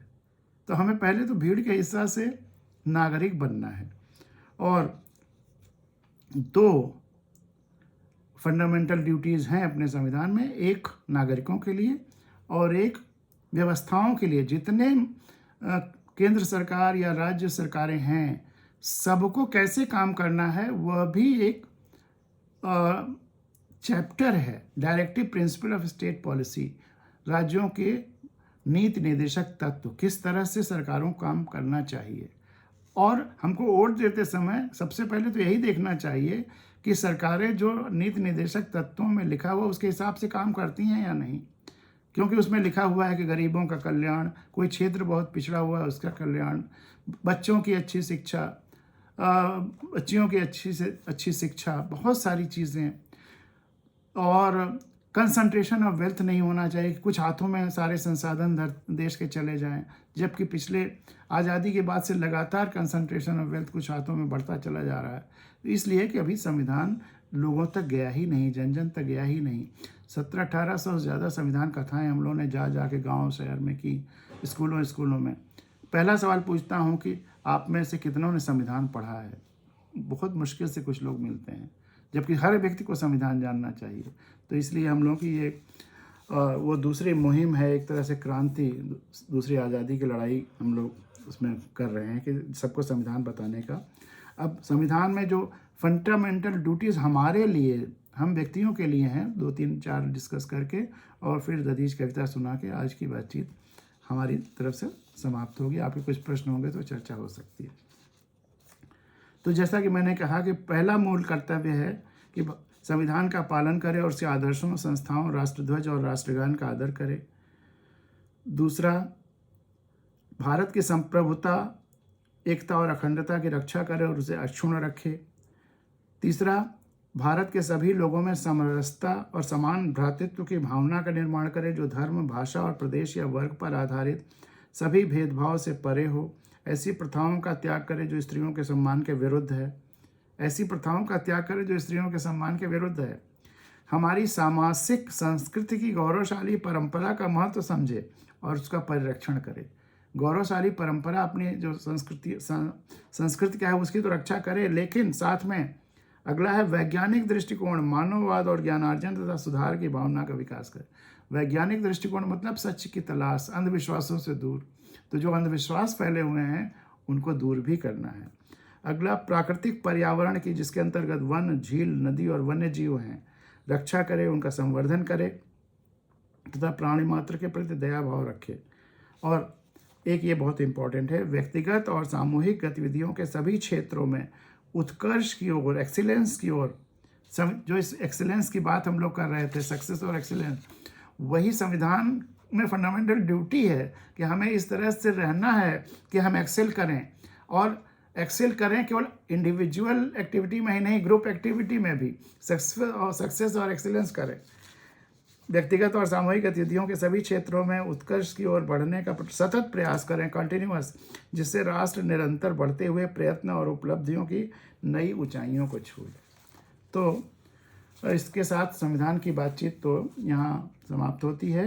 एक चीज़ और आप लोगों को बता दें कि इसमें एक शब्द है प्रभुत्व संपन्न या सॉवरेन। सॉवरेन या प्रभुत्व संपन्न गणराज्य का मतलब क्या है? गणराज्य का मतलब जनता का राज्य, लोकतंत्र मतलब जनता से तंत्र उभरेगा, और प्रभुत्व संपन्न का मतलब कि अब इस देश पर किसी बाहरी ताकत, देश, व्यक्ति, समूह, ऑर्गेनाइजेशन का कोई कंट्रोल नहीं हो सकता है। केवल और केवल जनता यहाँ की मालिक है समग्रता में। और इसी तरह से प्रभुत्व संपन्न में कि तो बाहरी, आंतरिक प्रभुता भी है कि देश के अंदर का कोई एक व्यक्ति, कोई एक समूह, कोई एक ऑर्गेनाइजेशन, कोई एक पार्टी, कोई एक राज्य, उसका आधिपत्य नहीं हो सकता। हम भारत के लोग संपूर्णता में ही इसके देश है, और उन्हीं से तंत्र उभरेगा, उन्हीं से व्यवस्था बनेगी। तो यह संविधान के बारे में रहा। और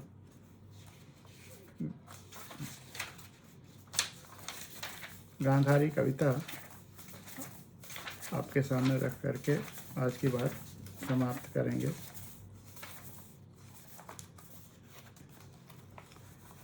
गांधारी की कहानी कितने लोग जानते हैं? गांधारी कौन थी? बताइए गांधारी। हाँ बताइए, आइए बताइए। पहले आप अपना नाम बताइएगा फिर बताइएगा।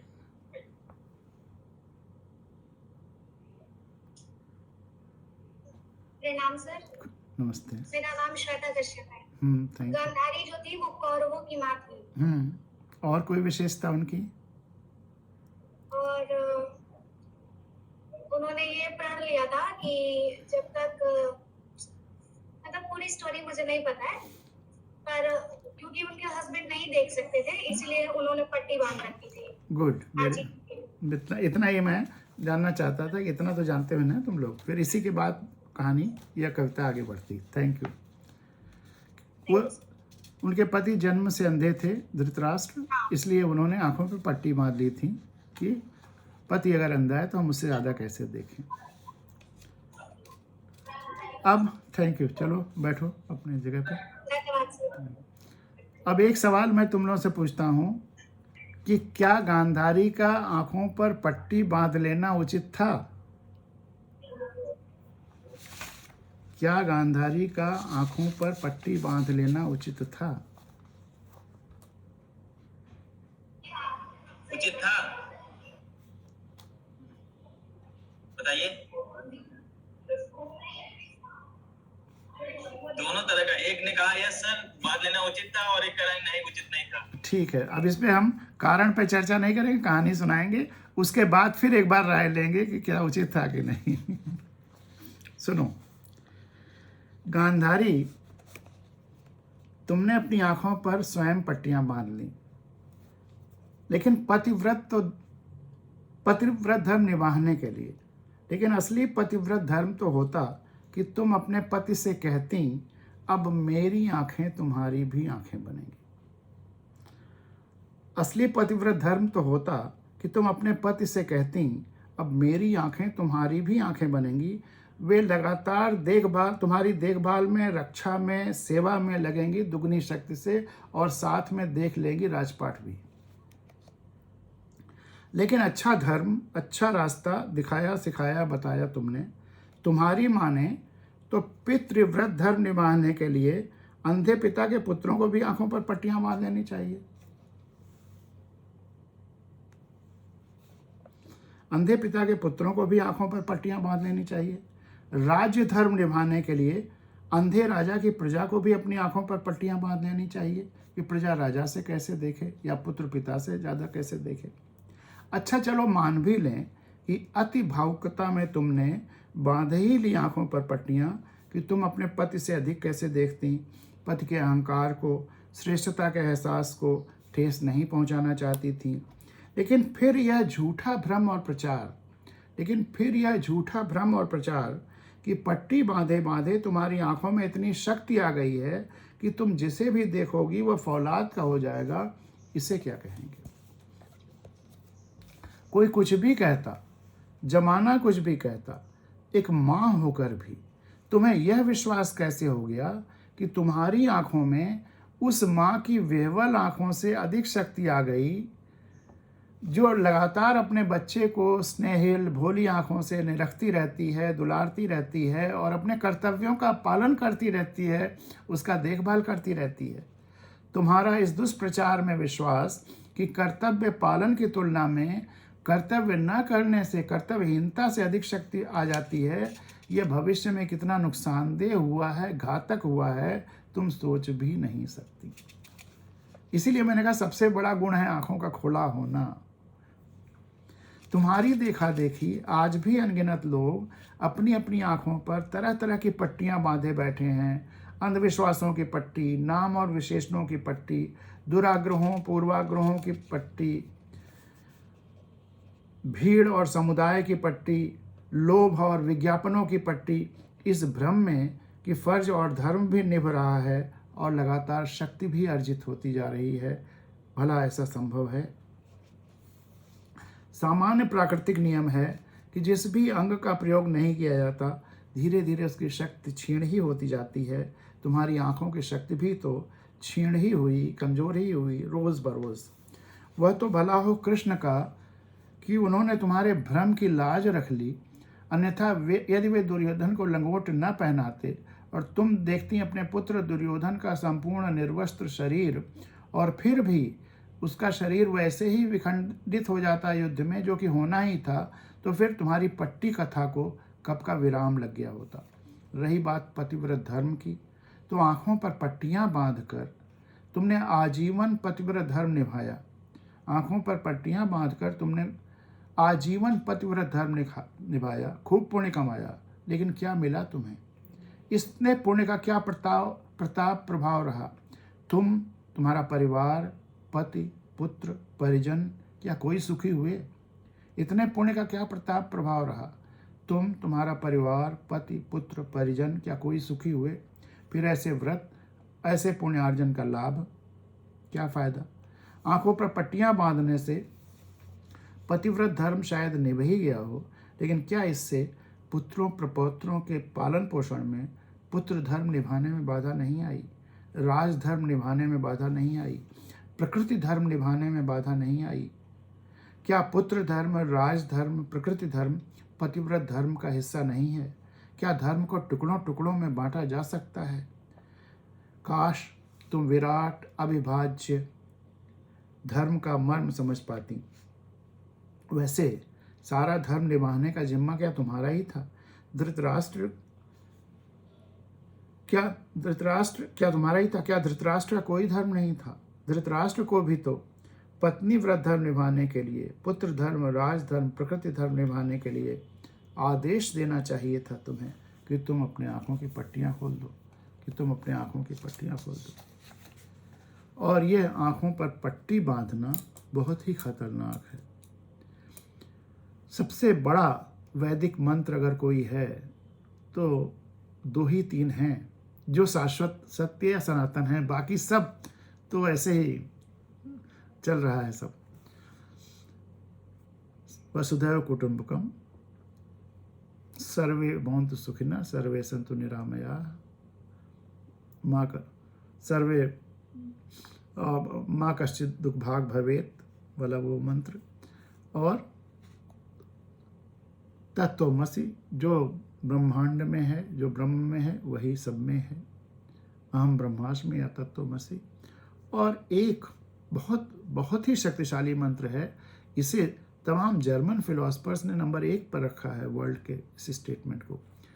तमसो माँ ज्योतिर्गमय, असतो माँ सद्गमय। असत्य से सत्य की तरफ चलो, अंधेरे से प्रकाश की तरफ चलो, जिसे बुद्ध ने फिर बाद में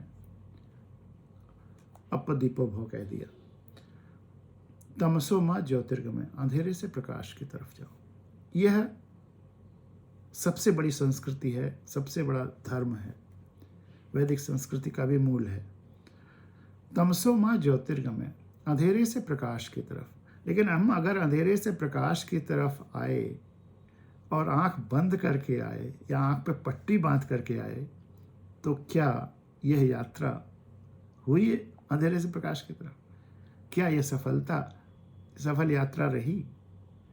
इसलिए इस कविता को तुमको सुनाया और आँख खोल के रखने को बताया। और एक सबसे बड़ा जो गुण है, बाकी तो जो डिस्कशंस हुए संवेदना का भी और जो भी तुम लोगों ने बताया वो भी, लेकिन जो सीक्रेट है सक्सेस और एक्सीलेंस का, वो खुली आँखें।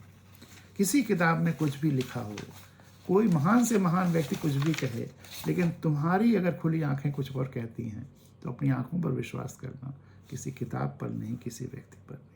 यहीं पर मैं अपनी बात खत्म करता हूँ। बहुत बहुत धन्यवाद।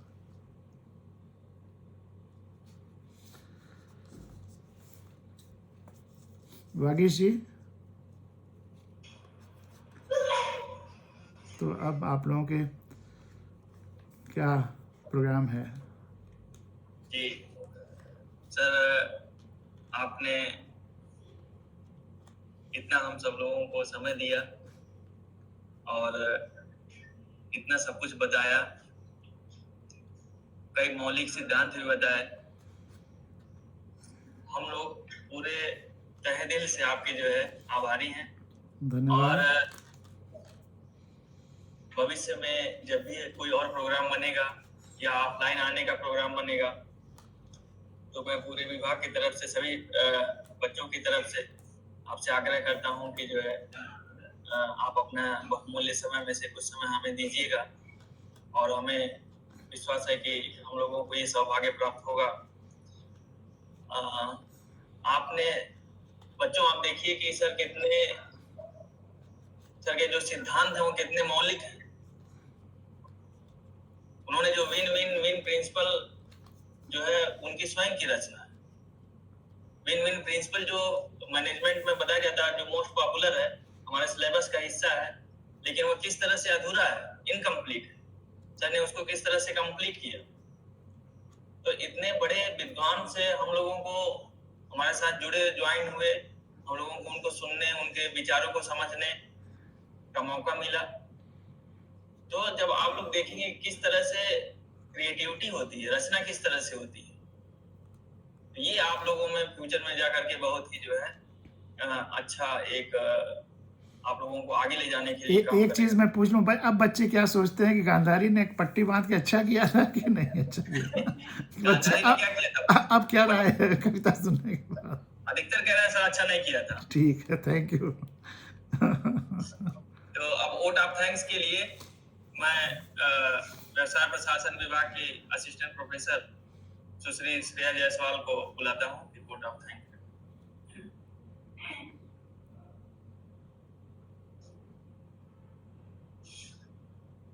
Good evening sir.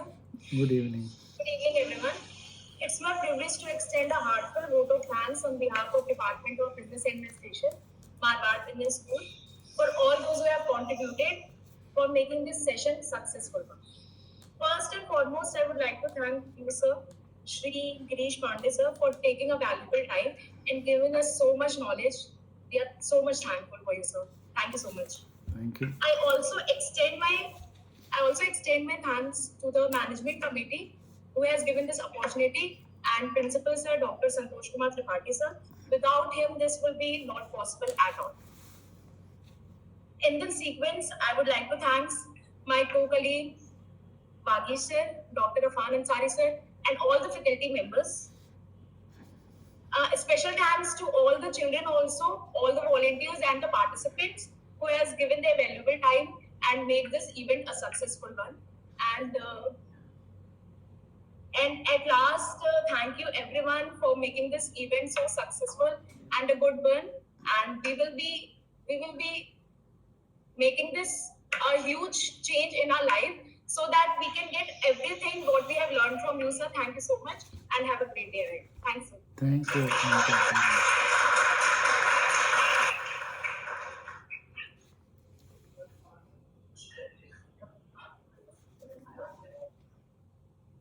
सर एक बार फिर बहुत बहुत धन्यवाद sir. Thank you. Thank you.